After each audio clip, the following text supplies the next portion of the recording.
दोस्तों सੈੱਟਸ ਦੇ ਵਿੱਚ ਜਿਹੜਾ ਸਾਡਾ ਨੈਕਸਟ ਟੌਪਿਕ ਹੈ ਉਹ ਹੈ ਵੈਨ ਡਾਇਗਰਾਮਸ ਕਿ ਅਸੀਂ ਕਿਸੇ ਸੈੱਟ ਨੂੰ ਰਿਪਰੈਜ਼ੈਂਟ ਕਿਵੇਂ ਕਰਨਾ ਹੈ। ਸੋ ਜਿਹੜਾ ਵੈਨ ਸ਼ਬਦ ਆਇਆ ਹੈ ਇਹ ਇੱਕ ਫੇਮਸ ਮੈਥਮੈਟੀਸ਼ੀਅਨ ਜੌਨ ਵੈਨ ਦੇ ਨਾਂ ਤੋਂ ਆਇਆ ਹੈ ਵੈਨ ਡਾਇਗਰਾਮ। ਸੋ ਅਸੀਂ ਸੈੱਟਸ ਨੂੰ ਰੈਕਟੈਂਗਲਸ, ਸਰਕਲਸ ਜਾਂ ਈਵਨ ਟਰਾਈਐਂਗਲਸ, ਮੋਸਟ ਕਾਮਨਲੀ ਅਸੀਂ ਸਰਕਲ ਯੂਜ਼ ਕਰਦੇ ਹਾਂ। ਇਹਨਾਂ ਸ਼ੇਪਸ ਦੇ ਨਾਲ ਅਸੀਂ ਰਿਪਰੈਜ਼ੈਂਟ ਕਰਦੇ ਹਾਂ। ਲਾਈਕ ਜਿਹੜਾ ਸਾਡੇ ਕੋਲ ਯੂਨੀਵਰਸਲ ਸੈੱਟ ਹੁੰਦਾ ਹੈ, ਸਭ ਤੋਂ ਵੱਡਾ ਸੈੱਟ, ਤਾਂ ਉਸ ਦੇ ਵਿੱਚ ਅਸੀਂ ਕੀ ਲੈਂਦੇ ਹਾਂ, ਉਸ ਦੇ ਵਿੱਚ ਅਸੀਂ ਰੈਕਟੈਂਗਲ ਲੈਂਦੇ ਹਾਂ। ਸੋ ਸਪੋਜ਼ ਮੈਂ ਕੋਈ ਯੂਨੀਵਰਸਲ ਸੈੱਟ, ਨੰਬਰ ਸਿਸਟਮ ਦੇ ਵਿੱਚ ਆਪਾਂ ਕੋਈ ਵੱਡਾ ਸੈੱਟ ਲੈ ਲੈਂਦੇ ਹਾਂ ਯੂਨੀਵਰਸਲ ਸੈੱਟ। ਸੋ ਅਸੀਂ ਯੂਨੀਵਰਸਲ ਸੈੱਟ ਨੂੰ ਆਮ ਕਰਕੇ ਯੂ ਦੇ ਨਾਲ ਡਿਨੋਟ ਕਰਦੇ ਹਾਂ ਕਿ ਸਾਡਾ ਯੂਨੀਵਰਸਲ ਸੈੱਟ ਹੈ। ਸੋ ਇਸ ਦੇ ਵਿੱਚ ਕੋਈ ਸੈੱਟ ਏ ਲੈ ਲੈਂਦੇ ਹਾਂ, set of suppose prime numbers, ਤਾਂ ਉਸਨੂੰ ਅਸੀਂ ਸਰਕਲਸ ਦੇ ਨਾਲ ਡਿਨੋਟ ਕਰਦੇ ਹਾਂ ਕਿ ਇਸ ਦੇ ਵਿੱਚ ਅਸੀਂ ਕੀ ਲਿਖਤਾ ਹੈ, ਪ੍ਰਾਈਮ ਨੰਬਰਸ। ਦੇਖੋ ਯੂਨੀਵਰਸਲ ਸੈੱਟ ਹੈ ਤਾਂ 1 ਤਾਂ ਨੰਬਰ ਆਉਣਾ ਹੀ ਆਉਣਾ, 2 ਪ੍ਰਾਈਮ ਵਿੱਚ ਆ ਜਾਏਗਾ, 3 5 7 ਇੱਦਾਂ ਦੀ, 4 ਵੀ ਆਏਗਾ, 6 ਵੀ ਆਏਗਾ, 8 ਵੀ ਆਏਗਾ, 9 ਆਏਗਾ। ਸੋ ਇਹ ਸਾਡੇ ਐਲੀਮੈਂਟਸ ਕੀ ਨੇ, ਬਾਹਰ ਨੇ। ਜੋ ਇਹ ਸੈੱਟ ਆ ਸਾਡੇ ਪਾਸ, ਸੈੱਟ ਆਫ ਪ੍ਰਾਈਮਸ, ਉਹ ਐਲੀਮੈਂਟਸ ਅਸੀਂ ਇਸ ਦੇ ਵਿੱਚ ਲਿਖਤੇ ਨੇ। ਸੋ ਜੋ ਕੋਈ ਵੀ ਸੈੱਟ ਅਸੀਂ ਡਿਫਾਈਨ ਕੀਤਾ ਹੈ ਉਸ ਦੇ ਐਲੀਮੈਂਟ ਵਿੱਚ ਯੂਨੀਵਰਸਲ ਸੈੱਟ ਸਾਡਾ ਵੱਡਾ ਹੈ। ਸੋ ਵੈਨ ਡਾਇਗਰਾਮ ਦੇ ਆਧਾਰ 'ਤੇ ਸਾਡੇ ਪਾਸ ਇੱਕ ਜਿਹੜਾ ਮੈਂਟਲ ਐਬਿਲਿਟੀ ਦਾ ਵੀ ਟੌਪਿਕ ਆਉਂਦਾ ਹੈ, ਡਾਟ ਪੋਜੀਸ਼ਨ। ਇਹ ਤੁਹਾਡੇ ਕੋਲ ਕੰਪੀਟੀਸ਼ਨ ਦੇ ਜੋ ਐਗਜ਼ਾਮ ਆਉਂਦੇ ਨੇ ਉਸ ਦੇ ਵਿੱਚ ਡਾਟ ਪੋਜੀਸ਼ਨ ਜਿਹੜੀ ਹੈ ਉਹ ਵੈਨ ਡਾਇਗਰਾਮਸ ਦੇ ਬੇਸਡ ਤੁਹਾਨੂੰ ਫਾਈਂਡ ਕਰਨੀ ਆਉਂਦੀ ਹੈ। ਡਾਟ ਪੋਜੀਸ਼ਨ ਟੌਪਿਕ ਹੈ, ਤਾਂ ਜਦੋਂ ਤੁਸੀਂ ਕਦੇ ਵੀ ਕਿਸੇ ਜੋਬ ਦੇ ਲਈ ਐਗਜ਼ਾਮ ਦੇਣ ਜਾਓਗੇ ਉਸ ਦੇ ਵਿੱਚ ਇਹ ਟੌਪਿਕ ਜ਼ਰੂਰ ਆਉਂਦਾ ਹੈ। ਸੋ ਇਹ ਵਾਕਈ ਬਹੁਤ ਇੰਪੋਰਟੈਂਟ ਹੈ, ਵੈਨ ਡਾਇਗਰਾਮਸ। ਸੋ ਇਸ ਤੋਂ ਬਾਅਦ ਸਾਡੇ ਪਾਸ ਹੈ ਓਪਰੇਸ਼ਨ ਔਨ ਸੈੱਟਸ, ਕਿ ਅਸੀਂ ਸੈੱਟਸ ਦੇ ਉੱਪਰ ਕਿਹੜੇ ਕਿਹੜੇ ਓਪਰੇਸ਼ਨ ਜਿਹੜੇ ਆ ਅਪਲਾਈ ਕਰ ਸਕਦੇ ਹਾਂ।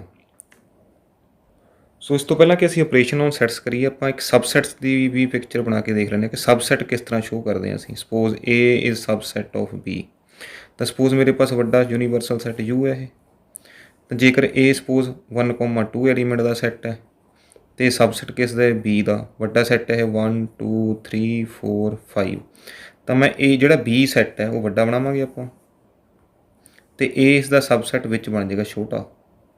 ਏ ਦੇ ਐਲੀਮੈਂਟ 1,2, ਬੀ ਦੇ ਐਲੀਮੈਂਟ 3 4 5 6 7 8 9।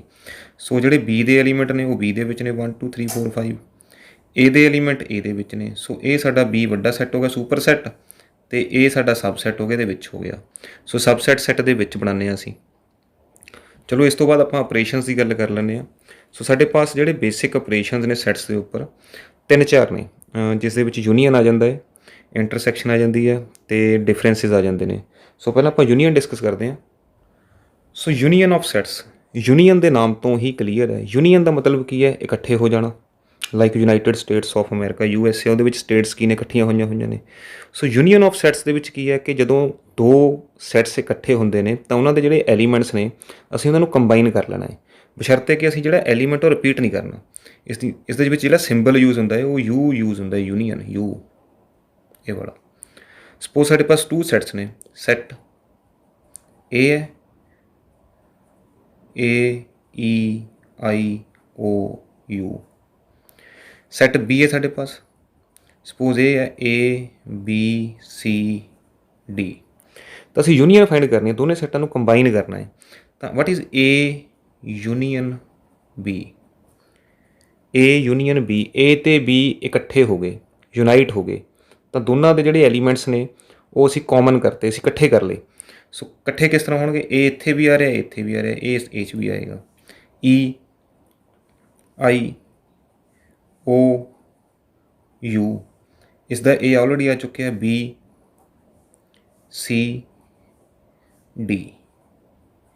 ਸਿਰਫ ਅਸੀਂ ਐਲੀਮੈਂਟ ਰਿਪੀਟ ਨਹੀਂ ਕਰਨਾ ਹੈ, A ਇੱਥੇ ਵੀ ਹੈ, ਇੱਥੇ ਵੀ ਅਸੀਂ 2 ਵਾਰ ਨਹੀਂ ਲਿਖਾਂਗੇ।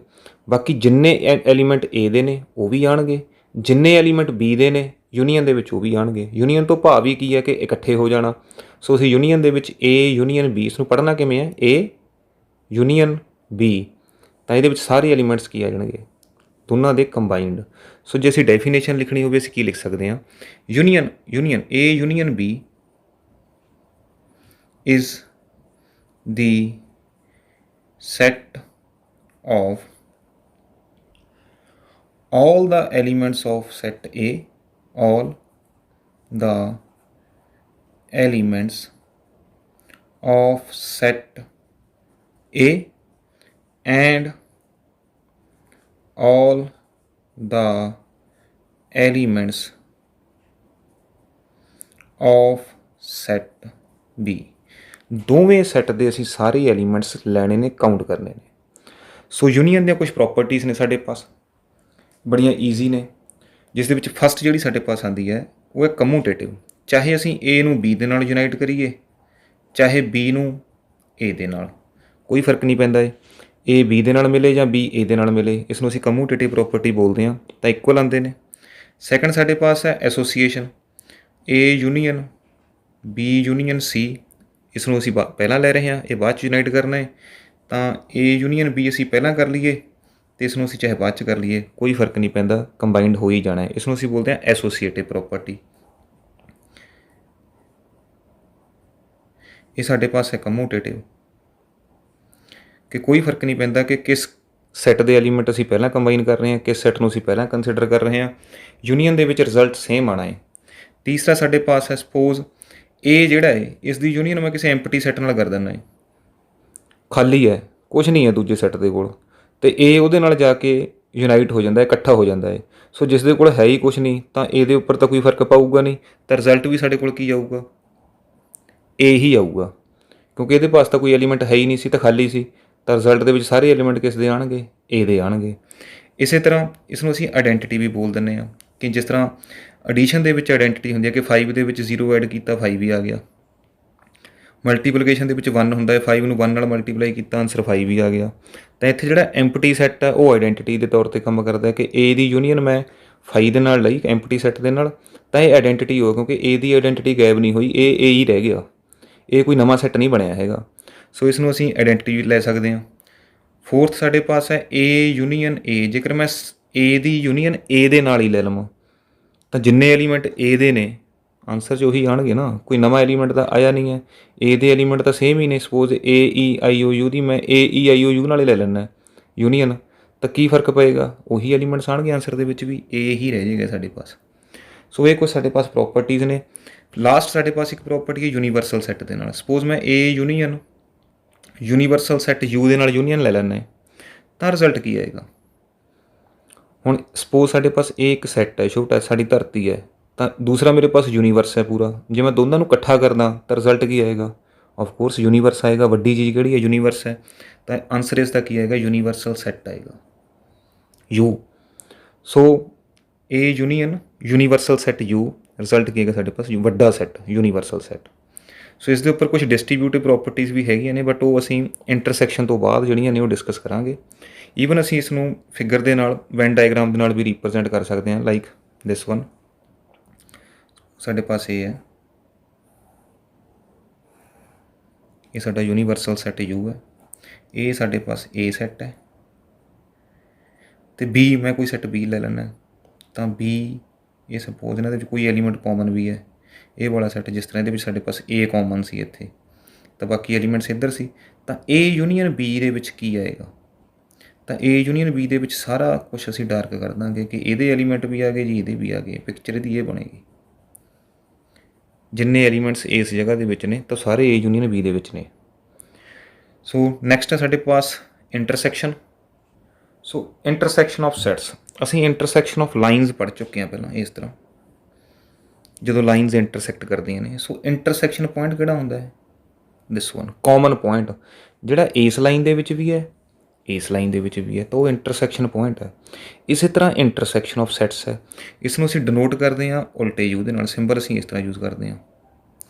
ਸੋ ਇੰਟਰਸੈਕਸ਼ਨ ਆਫ ਸੈਟਸ ਕੀ ਹੈ, ਕਿ ਦੋ ਸੈਟਸ ਦੇ ਵਿੱਚ ਕਾਮਨ ਐਲੀਮੈਂਟਸ ਕਿਹੜੇ ਨੇ ਉਹ ਸਾਡੇ ਕੋਲ ਇੰਟਰਸੈਕਸ਼ਨ ਦੇ ਵਿੱਚ ਆਉਣਗੇ। ਸੋ ਅਸੀਂ ਬਾਈ ਡੈਫੀਨੇਸ਼ਨ ਅਸੀਂ ਕੀ ਲਿਖ ਸਕਦੇ ਹਾਂ, ਕਿ A intersection B is the set of, it is the set of all those elements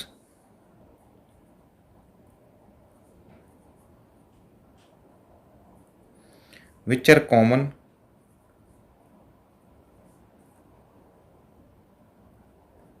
in set A and set B, common to both sets A and B। ਇਹ ਵੀ ਲਿਖ ਸਕਦੇ ਹਾਂ, ਈਜ਼ੀ ਹੋ ਜਾਏਗਾ, both sets A and B। ਇੱਕ example ਲੈ ਲੈਂਦੇ ਹਾਂ, ਈਜ਼ੀ ਹੋ ਜਾਏਗਾ ਥੋੜ੍ਹਾ। ਸਪੋਜ਼ ਸਾਡੇ ਪਾਸ A ਸੈੱਟ ਹੈ ਪਹਿਲਾਂ ਵਾਲਾ ਹੀ, A E I O U। दूसरा सेट साढ़े पास B है, A B C D। ਤਾਂ ਅਸੀਂ ਕੀ ਕਿਹਾ ਹੈ, it is the set of all those elements which are common ਹੋਣੇ ਚਾਹੀਦੇ ਨੇ। ਤਾਂ ਇਹਨਾਂ ਦੋਨਾਂ ਦੇ ਵਿੱਚ ਕਾਮਨ ਕੀ ਹੈ, ਇੱਧਰ A ਹੈ, ਇੱਥੇ A ਹੈ, ਸੋ A ਇੰਟਰਸੈਕਸ਼ਨ B ਦੇ ਵਿੱਚ ਕੀ ਆਏਗਾ, A। E ਹੈ, ਇੱਧਰ E ਨਹੀਂ ਹੈ, I ਨਹੀਂ ਹੈ, O ਨਹੀਂ ਹੈ, U ਨਹੀਂ ਹੈ, ਤਾਂ ਇੱਥੇ ਕੀ ਆਏਗਾ, ਇੱਕ ਹੀ ਐਲੀਮੈਂਟ ਆਏਗਾ ਸਾਡੇ ਪਾਸ, ਸਿੰਗਲਟਨ ਸੈੱਟ ਆਏਗਾ A ਇੰਟਰਸੈਕਸ਼ਨ B ਦੇ ਵਿੱਚ, ਕਾਮਨ ਐਲੀਮੈਂਟ। ਫਿਰ ਤੋਂ ਰਿਪੀਟ ਨਹੀਂ ਕਰਨਾ ਹੈ, A ਭਾਵੇਂ ਇੱਧਰ ਵੀ ਹੈ, ਇੱਧਰ ਵੀ 2 ਵਾਰ ਨਹੀਂ ਲਿਖਣਾ, ਅਸੀਂ ਸਿੰਗਲ ਟਾਈਮ ਲਿਖਣਾ ਹੈ। ਸੋ ਜਿਹੜੇ ਐਲੀਮੈਂਟ ਕਾਮਨ ਨੇ ਉਹ ਕੀ ਆਉਣਗੇ, ਸਾਡੇ ਕੋਲ ਇੰਟਰਸੈਕਸ਼ਨ ਦੇ ਵਿੱਚ ਆਉਣਗੇ। ਸੋ ਇਸ ਦੀ ਵੀ ਅਸੀਂ ਇੱਕ ਵੈਨ ਡਾਇਗਰਾਮ ਬਣਾ ਸਕਦੇ ਹਾਂ। ਸਪੋਜ਼ ਸਾਡੇ ਪਾਸ ਇਸ ਤਰ੍ਹਾਂ ਇਹ ਯੂਨੀਵਰਸਲ ਸੈੱਟ U ਹੈ, ਅਤੇ ਇਹ ਸਾਡਾ A ਹੈ, ਇਹ ਸਾਡਾ B ਹੈ। ਸੋ B ਦੇ ਵਿੱਚ ਅਤੇ A ਦੇ ਵਿੱਚ ਇੱਕ ਐਲੀਮੈਂਟ ਕਾਮਨ ਹੈ ਇੱਥੇ A। So E I O U B C D। ਤਾਂ ਜਦੋਂ ਅਸੀਂ A ਇੰਟਰਸੈਕਸ਼ਨ B ਲੱਭਣਾ ਹੈ ਤਾਂ ਦੋਨਾਂ ਦੇ ਵਿੱਚ ਕਾਮਨ ਏਰੀਆ ਕਿਹੜਾ ਹੈ, ਇਹ ਵਾਲਾ ਕਾਮਨ ਏਰੀਆ ਹੈ।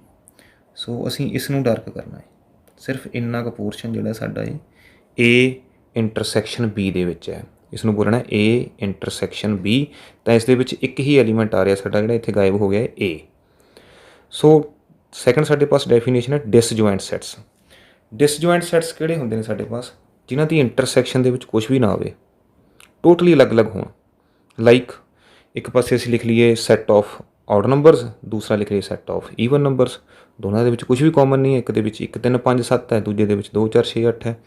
ਡਿਸਜੁਆਇੰਟ ਸੈਟਸ ਕਿਹੜੇ ਹੁੰਦੇ ਨੇ, ਜਿਨ੍ਹਾਂ ਦੀ ਇੰਟਰਸੈਕਸ਼ਨ ਕੀ ਹੈ, ਐਮਪਟੀ ਹੈ, such that A intersection B is a empty set. ਜਦੋਂ ਦੋ ਸੈਟਸ ਦੀ ਇੰਟਰਸੈਕਸ਼ਨ ਕੀ ਹੋ ਜਾਏ, ਐਮਪਟੀ ਹੋ ਜਾਵੇ, ਖਾਲੀ ਹੋ ਜਾਵੇ, ਕੁਛ ਵੀ ਨਾ ਹੋਵੇ ਆਨਸਰ ਦੇ ਵਿੱਚ, ਉਸ ਨੂੰ ਅਸੀਂ ਬੋਲਦੇ ਹਾਂ ਡਿਸਜੁਆਇੰਟ ਸੈਟਸ। ਮੀਨਸ ਟੂ ਸੇ ਜਦੋਂ ਕੋਈ ਵੀ ਕਾਮਨ ਐਲੀਮੈਂਟ ਨਾ ਹੋਵੇ। ਇੱਥੇ ਸਾਡੇ ਪਾਸ ਇੱਕ ਐਲੀਮੈਂਟ ਕਾਮਨ ਆ ਗਿਆ, ਇਹਦਾ ਮਤਲਬ A ਅਤੇ B ਜਿਹੜੇ ਨੇ ਡਿਸਜੁਆਇੰਟ ਨਹੀਂ ਹੈਗੇ। ਜੇਕਰ ਕਿਤੇ ਸੈੱਟ ਸਾਡੇ ਕੋਲ ਐਮਪਟੀ ਆ ਜਾਂਦਾ, ਫਿਰ ਅਸੀਂ ਬੋਲਦੇ these sets R disjoint sets.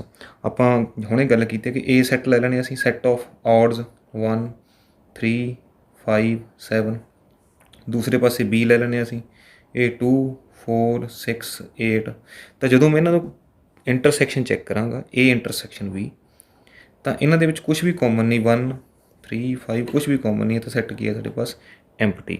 ਤਾਂ A ਇੰਟਰਸੈਕਸ਼ਨ B ਖਾਲੀ ਹੈ, ਤਾਂ ਅਸੀਂ ਬੋਲ ਸਕਦੇ ਹਾਂ A and B are disjoint sets. So ਜੇਕਰ ਡਿਸਜੁਆਇੰਟ ਸੈੱਟ ਦੀ ਮੈਂ ਇਸ ਤਰ੍ਹਾਂ ਵੈਨ ਡਾਇਗਰਾਮ ਤਿਆਰ ਕਰਨੀ ਹੋਵੇ, ਯੂਨੀਵਰਸਲ ਸੈੱਟ U, ਤਾਂ A ਸੈੱਟ ਸਾਡਾ ਇੱਧਰ ਰਹੇਗਾ, A ਅਤੇ B ਦੇ ਵਿੱਚ ਕੁਛ ਵੀ ਕਾਮਨ ਨਹੀਂ, ਤਾਂ B ਸਾਡਾ ਇੱਧਰ ਰਹਿ ਜਾਏਗਾ। ਇਹਨਾਂ ਦੇ ਵਿਚਾਲੇ ਕਾਮਨ ਹੀ ਨਹੀਂ ਕੁਛ, ਜਿਸ ਨੂੰ ਅਸੀਂ ਡਾਰਕ ਕਰੀਏ ਇੰਟਰਸੈਕਸ਼ਨ B ਵਾਸਤੇ, ਤਾਂ ਇਹਨਾਂ ਦੀ ਵੈਨ ਡਾਇਗਰਾਮ ਇਸ ਤਰ੍ਹਾਂ ਦੀ ਬਣੇਗੀ। A ਸੈਪਰੇਟ ਰਹਿ ਗਿਆ, B ਸੈਪਰੇਟ ਰਹਿ ਗਿਆ, ਇਹਨਾਂ ਦੇ ਵਿੱਚ ਕਾਮਨ ਐਲੀਮੈਂਟ ਕੋਈ ਵੀ ਨਹੀਂ ਹੈ। ਸੋ ਅਸੀਂ ਡੈਫੀਨੇਸ਼ਨ ਵੀ ਲਿਖ ਸਕਦੇ ਹਾਂ, ਦੋ sets are called disjoint sets which have no element in common. ਦੋਵਾਂ ਦੇ ਵਿੱਚ ਕੋਈ ਵੀ ਕਾਮਨ ਐਲੀਮੈਂਟ ਨਹੀਂ ਹੋਣਾ ਚਾਹੀਦਾ, ਨਾਟ ਈਵਨ ਸਿੰਗਲ ਐਲੀਮੈਂਟ। ਸੋ ਇਸੇ ਤਰ੍ਹਾਂ ਸਾਡੇ ਪਾਸ ਇੰਟਰਸੈਕਸ਼ਨ ਦੀਆਂ ਪ੍ਰੋਪਰਟੀਜ਼ ਨੇ, ਜਿਸ ਤਰ੍ਹਾਂ ਸਾਡੇ ਪਾਸ ਯੂਨੀਅਨ ਦੀਆਂ ਸੀ, ਆਲਮੋਸਟ ਸੇਮ ਨੇ। ਫਸਟ ਸਾਡੇ ਪਾਸ ਕਮੂਟੇਟਿਵ ਹੈ, A ਇੰਟਰਸੈਕਸ਼ਨ B ਕਿਸ ਦੇ ਬਰਾਬਰ ਹੈ, B ਇੰਟਰਸੈਕਸ਼ਨ A। ਚਾਹੇ A ਨੂੰ ਅਸੀਂ ਪਹਿਲਾਂ ਲੈ ਲਈਏ, ਚਾਹੇ B ਨੂੰ, ਕੋਈ ਮੈਟਰ ਨਹੀਂ ਕਰਦਾ, ਕਾਮਨ ਐਲੀਮੈਂਟਸ ਉਹੀ ਆਣੇ ਨੇ ਸਾਡੇ ਪਾਸ। ਦੂਸਰਾ ਸਾਡੇ ਪਾਸ ਹੈ ਐਸੋਸੀਏਸ਼ਨ, ਇਹਦੇ ਵਿੱਚ ਵੀ ਸੇਮ ਹੈ ਸਾਡੇ ਪਾਸ ਯੂਨੀਅਨ ਵਾਲੀ ਉਹ, A intersection B intersection C is equal to A intersection B। ਜੇਕਰ ਅਸੀਂ 3 ਸੈਟਸ ਦੇ ਵਿੱਚ ਇੰਟਰਸੈਕਸ਼ਨ ਲੈਣੀ ਹੋਵੇ, ਤਾਂ ਪਹਿਲਾਂ ਅਸੀਂ B ਇੰਟਰਸੈਕਸ਼ਨ C ਲਈਏ, ਉਸ ਤੋਂ ਬਾਅਦ A ਨਾਲ ਲਈਏ, ਤਾਂ ਕੋਈ ਫਰਕ ਨਹੀਂ ਪੈਂਦਾ ਹੈ, ਚਾਹੇ ਮੈਂ A ਅਤੇ B ਦੀ ਪਹਿਲਾਂ ਇੰਟਰਸੈਕਸ਼ਨ ਲੈ ਲਵਾਂ ਅਤੇ ਬਾਅਦ ਵਿੱਚ C ਨਾਲ ਲੈ ਲਾਂ। ਇਸ ਨੂੰ ਅਸੀਂ ਐਸੋਸੀਏਸ਼ਨ ਬੋਲ ਦਿੰਦੇ ਹਾਂ। ਤੀਸਰੀ ਸਾਡੇ ਪਾਸ ਸੀ ਵਿਦ ਦਾ ਐਮਪਟੀ ਸੈੱਟ। ਹੁਣ A ਇੰਟਰਸੈਕਸ਼ਨ ਮੈਂ ਐਮਪਟੀ ਸੈੱਟ ਫਾਈ ਦੇ ਨਾਲ ਲੈਣੀ ਹੈ। ਹੁਣ ਇਹਦੇ ਕੋਲ ਤਾਂ ਐਲੀਮੈਂਟ ਹੀ ਕੋਈ ਨਹੀਂ, ਫਿਰ ਕਾਮਨ ਕਿੱਥੋਂ ਆਉਣਾ ਹੈ। ਫਾਈ ਇੱਕ ਸਾਡਾ ਐਮਪਟੀ ਸੈੱਟ ਹੈ, ਨਲ ਸੈੱਟ ਹੈ, ਵਰਡ ਸੈੱਟ ਹੈ। ਜਦ ਇਹਦੇ ਵਿੱਚ ਕੁਛ ਹੈ ਹੀ ਨਹੀਂ, ਤਾਂ ਮੈਂ ਦੂਸਰੇ ਨਾਲ ਮਿਲਾ ਕੇ ਕੀ ਦੇਖਣਾ ਹੈ, ਆਨਸਰ ਕੀ ਆਉਣਾ, ਐਮਪਟੀ ਹੀ ਆਉਣਾ ਹੈ, ਕਾਮਨ ਕਿਵੇਂ ਆ ਜਾਊਗਾ ਕੁਛ। ਫੋਰਥ ਸਾਡੇ ਪਾਸ ਹੈ A ਦੀ ਇੰਟਰਸੈਕਸ਼ਨ A ਦੇ ਨਾਲ। ਸਪੋਜ਼ ਮੈਂ A ਦੀ ਇੰਟਰਸੈਕਸ਼ਨ A ਦੇ ਨਾਲ ਹੀ ਲੈ ਲੈਣਾ, ਤਾਂ ਆਫਕੋਰਸ ਹੁਣ A ਨੂੰ A ਦੇ ਸਾਹਮਣੇ ਰੱਖਾਂਗੇ ਤਾਂ A ਦੇ ਉੱਪਰ ਸਾਰਾ A ਕਾਮਨ ਹੀ ਆਏਗਾ ਨਾ, ਸੇਮ ਐਲੀਮੈਂਟਸ ਨੇ। ਆਨਸਰ ਕੀ ਆਏਗਾ ਸਾਡੇ ਪਾਸ, A ਆਏਗਾ। ਤੇ ਲਾਸਟ ਸਾਡੇ ਪਾਸ A intersection with universal set U। ਹੁਣ ਜੇ ਮੈਂ ਯੂਨੀਵਰਸਲ ਸੈੱਟ, ਇਹ ਵਾਲਾ ਯੂਨੀਵਰਸਲ ਸੈੱਟ ਹੈ, ਇਹਦੇ ਨਾਲ ਮੈਂ A ਦੀ ਇੰਟਰਸੈਕਸ਼ਨ ਲਵਾਂ ਤਾਂ ਦੋਵਾਂ ਦੇ ਵਿੱਚ ਕਾਮਨ ਐਲੀਮੈਂਟ ਕਿੱਥੇ ਨੇ? ਕਾਮਨ ਐਲੀਮੈਂਟ ਸਿਰਫ A ਦੇ ਵਿੱਚ ਹੀ ਨੇ ਨਾ। ਸੋ ਯੂਨੀਵਰਸ ਜਾਂ ਆਪਾਂ ਇੱਕ ਅਰਥ ਕਹਿ ਲਈਏ, ਇਹਨਾਂ ਦੀ ਇੰਟਰਸੈਕਸ਼ਨ ਕਰਨੀ ਹੋਵੇ ਤਾਂ ਕਾਮਨ ਐਲੀਮੈਂਟ ਕੀ ਹੈ? ਅਰਥ ਹੈ। ਤਾਂ ਸਾਡੇ ਪਾਸ ਕੀ ਆਏਗਾ? ਛੋਟਾ ਸੈੱਟ ਆਏਗਾ A। ਇੰਟਰਸੈਕਸ਼ਨ ਜਿਹੜੀ ਹੁੰਦੀ ਹੈ ਹਮੇਸ਼ਾ ਛੋਟੀ ਹੁੰਦੀ ਹੈ ਜਾਂ ਬਰਾਬਰ ਹੁੰਦੀ ਹੈ, ਵੱਡੀ ਕਦੇ ਨਹੀਂ ਹੋ ਸਕਦੀ। ਯੂਨੀਅਨ ਹਮੇਸ਼ਾ ਵੱਡੀ ਹੁੰਦੀ ਹੈ ਜਾਂ ਬਰਾਬਰ ਹੁੰਦੀ ਹੈ, ਛੋਟੀ ਕਦੇ ਨਹੀਂ ਹੋ ਸਕਦੀ। ਸੋ ਇਸ ਗੱਲ ਦਾ ਧਿਆਨ ਰੱਖਣਾ ਹੈ। ਈਵਨ ਅਸੀਂ ਇਸ ਨੂੰ ਸੈੱਟ ਬਿਲਡਰ ਫਾਰਮ ਦੇ ਵਿੱਚ ਵੀ ਲਿਖ ਸਕਦੇ ਹਾਂ, ਯੂਨੀਅਨ ਨੂੰ ਵੀ ਅਤੇ ਇੰਟਰਸੈਕਸ਼ਨ ਨੂੰ ਵੀ। ਉਹ ਵੀ ਆਪਾਂ ਦੇਖਦੇ ਹਾਂ ਕਿਸ ਤਰ੍ਹਾਂ ਲਿਖਣਾ ਹੈ। ਸੋ ਯੂਨੀਅਨ ਨੂੰ ਸੈੱਟ ਬਿਲਡਰ ਫਾਰਮ ਦੇ ਵਿੱਚ ਅਸੀਂ ਕਿਸ ਤਰ੍ਹਾਂ ਲਿਖਦੇ ਹਾਂ? A union B is set of all those X such that. A union B ਦੇ ਵਿੱਚ ਸਾਰੇ ਐਲੀਮੈਂਟਸ X ਉਹ ਆਉਣਗੇ ਜਿਹੜੇ X either belongs to A, ਜਾਂ ਤਾਂ A ਦੇ ਵਿੱਚ ਹੋਵੇ ਔਰ ਜਾਂ B ਦੇ ਵਿੱਚ ਹੋਵੇ, X ਬਿਲੋਂਗਸ ਟੂ B। ਦੋਵਾਂ ਦੇ ਵਿੱਚੋਂ ਕਿਸੇ ਇੱਕ 'ਚ ਆਉਣਾ ਚਾਹੀਦਾ ਹੈ। ਜੇ A 'ਚ ਆ ਗਿਆ ਤਾਂ ਵੀ ਯੂਨੀਅਨ 'ਚ ਆਊਗਾ, ਜੇ B 'ਚ ਆ ਗਿਆ ਤਾਂ ਵੀ ਯੂਨੀਅਨ ਆਊਟ 'ਚ ਆਊਗਾ। ਤਾਂ ਇਹਦੇ ਵਿੱਚ ਔਰ ਦੀ ਕੰਸੈਪਟ ਹੁੰਦੀ, ਯਾਦ ਰੱਖਣੀ ਹੈ। ਔਰ ਇਹ ਯੂਜ਼ ਕਰਦੇ ਹਾਂ ਅਸੀਂ, ਜਾਂ A ਜਾਂ B, ਦੋਨਾਂ 'ਚੋਂ ਜਿਹਦੇ ਵਿੱਚ ਹੋਇਆ ਅਸੀਂ ਯੂਨੀਅਨ 'ਚ ਪਾ ਦੇਣਾ ਚੱਕ ਕੇ। ਦੂਸਰੀ ਸਾਡੇ ਪਾਸ intersection. A intersection B is the set of all those X such that X must belongs to A and X must belongs to B। ਇੱਥੇ ਐਂਡ ਹੈ, ਅਤੇ ਦੋਵਾਂ ਦੀ ਸ਼ਰਤ ਹੋਣੀ ਚਾਹੀਦੀ ਹੈ। A 'ਚ ਵੀ ਹੋਣਾ ਚਾਹੀਦਾ ਅਤੇ B 'ਚ ਵੀ ਹੋਣਾ ਚਾਹੀਦਾ।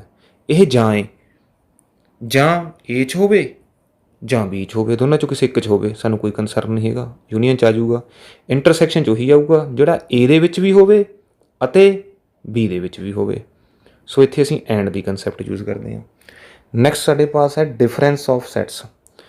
ਡਿਫਰੈਂਸ ਤੋਂ ਭਾਵ ਹੈ ਕਿ A ਦੇ ਵਿੱਚੋਂ ਜਦੋਂ ਅਸੀਂ B ਮਾਈਨਸ ਕਰਨਾ ਜਾਂ B ਦੇ ਵਿੱਚੋਂ ਅਸੀਂ A ਮਾਈਨਸ ਕਰਨਾ, ਡਿਫਰੈਂਸ ਲੈਣਾ ਹੈ। ਇਹ ਵੀ ਬੜਾ ਈਜ਼ੀ ਹੈ ਨੈਕਸਟ ਐਕਸਰਸਾਈਜ਼ ਸਟਾਰਟ ਕਰਨ ਤੋਂ ਪਹਿਲਾਂ। ਸੋ ਸਿਰਫ ਇਹ ਟੌਪਿਕ ਰਹਿ ਗਿਆ, ਫਿਰ ਅਸੀਂ ਐਕਸਰਸਾਈਜ਼ ਸਟਾਰਟ ਕਰਦੇ ਹਾਂ। ਸੋ ਡਿਫਰੈਂਸ ਆਫ ਸੈਟਸ ਦੇ ਲਈ ਅਸੀਂ ਦੋ ਸਿੰਬਲ ਯੂਜ਼ ਕਰਦੇ ਹਾਂ। ਡਿਪੈਂਡ ਕਰਦਾ ਹੈ ਕਿ ਤੁਸੀਂ ਕਿਸ ਸੈੱਟ ਦੇ ਵਿੱਚੋਂ ਕਿਸ ਨੂੰ ਮਾਈਨਸ ਕਰ ਰਹੇ ਹੋ।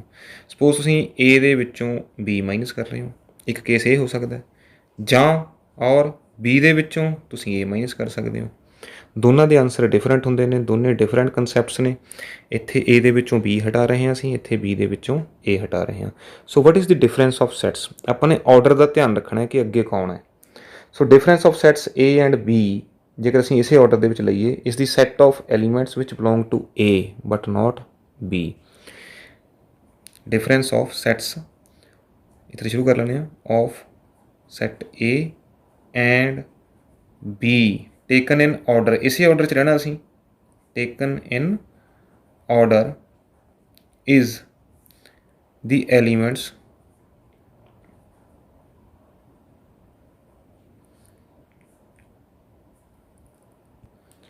is the set of elements which belongs to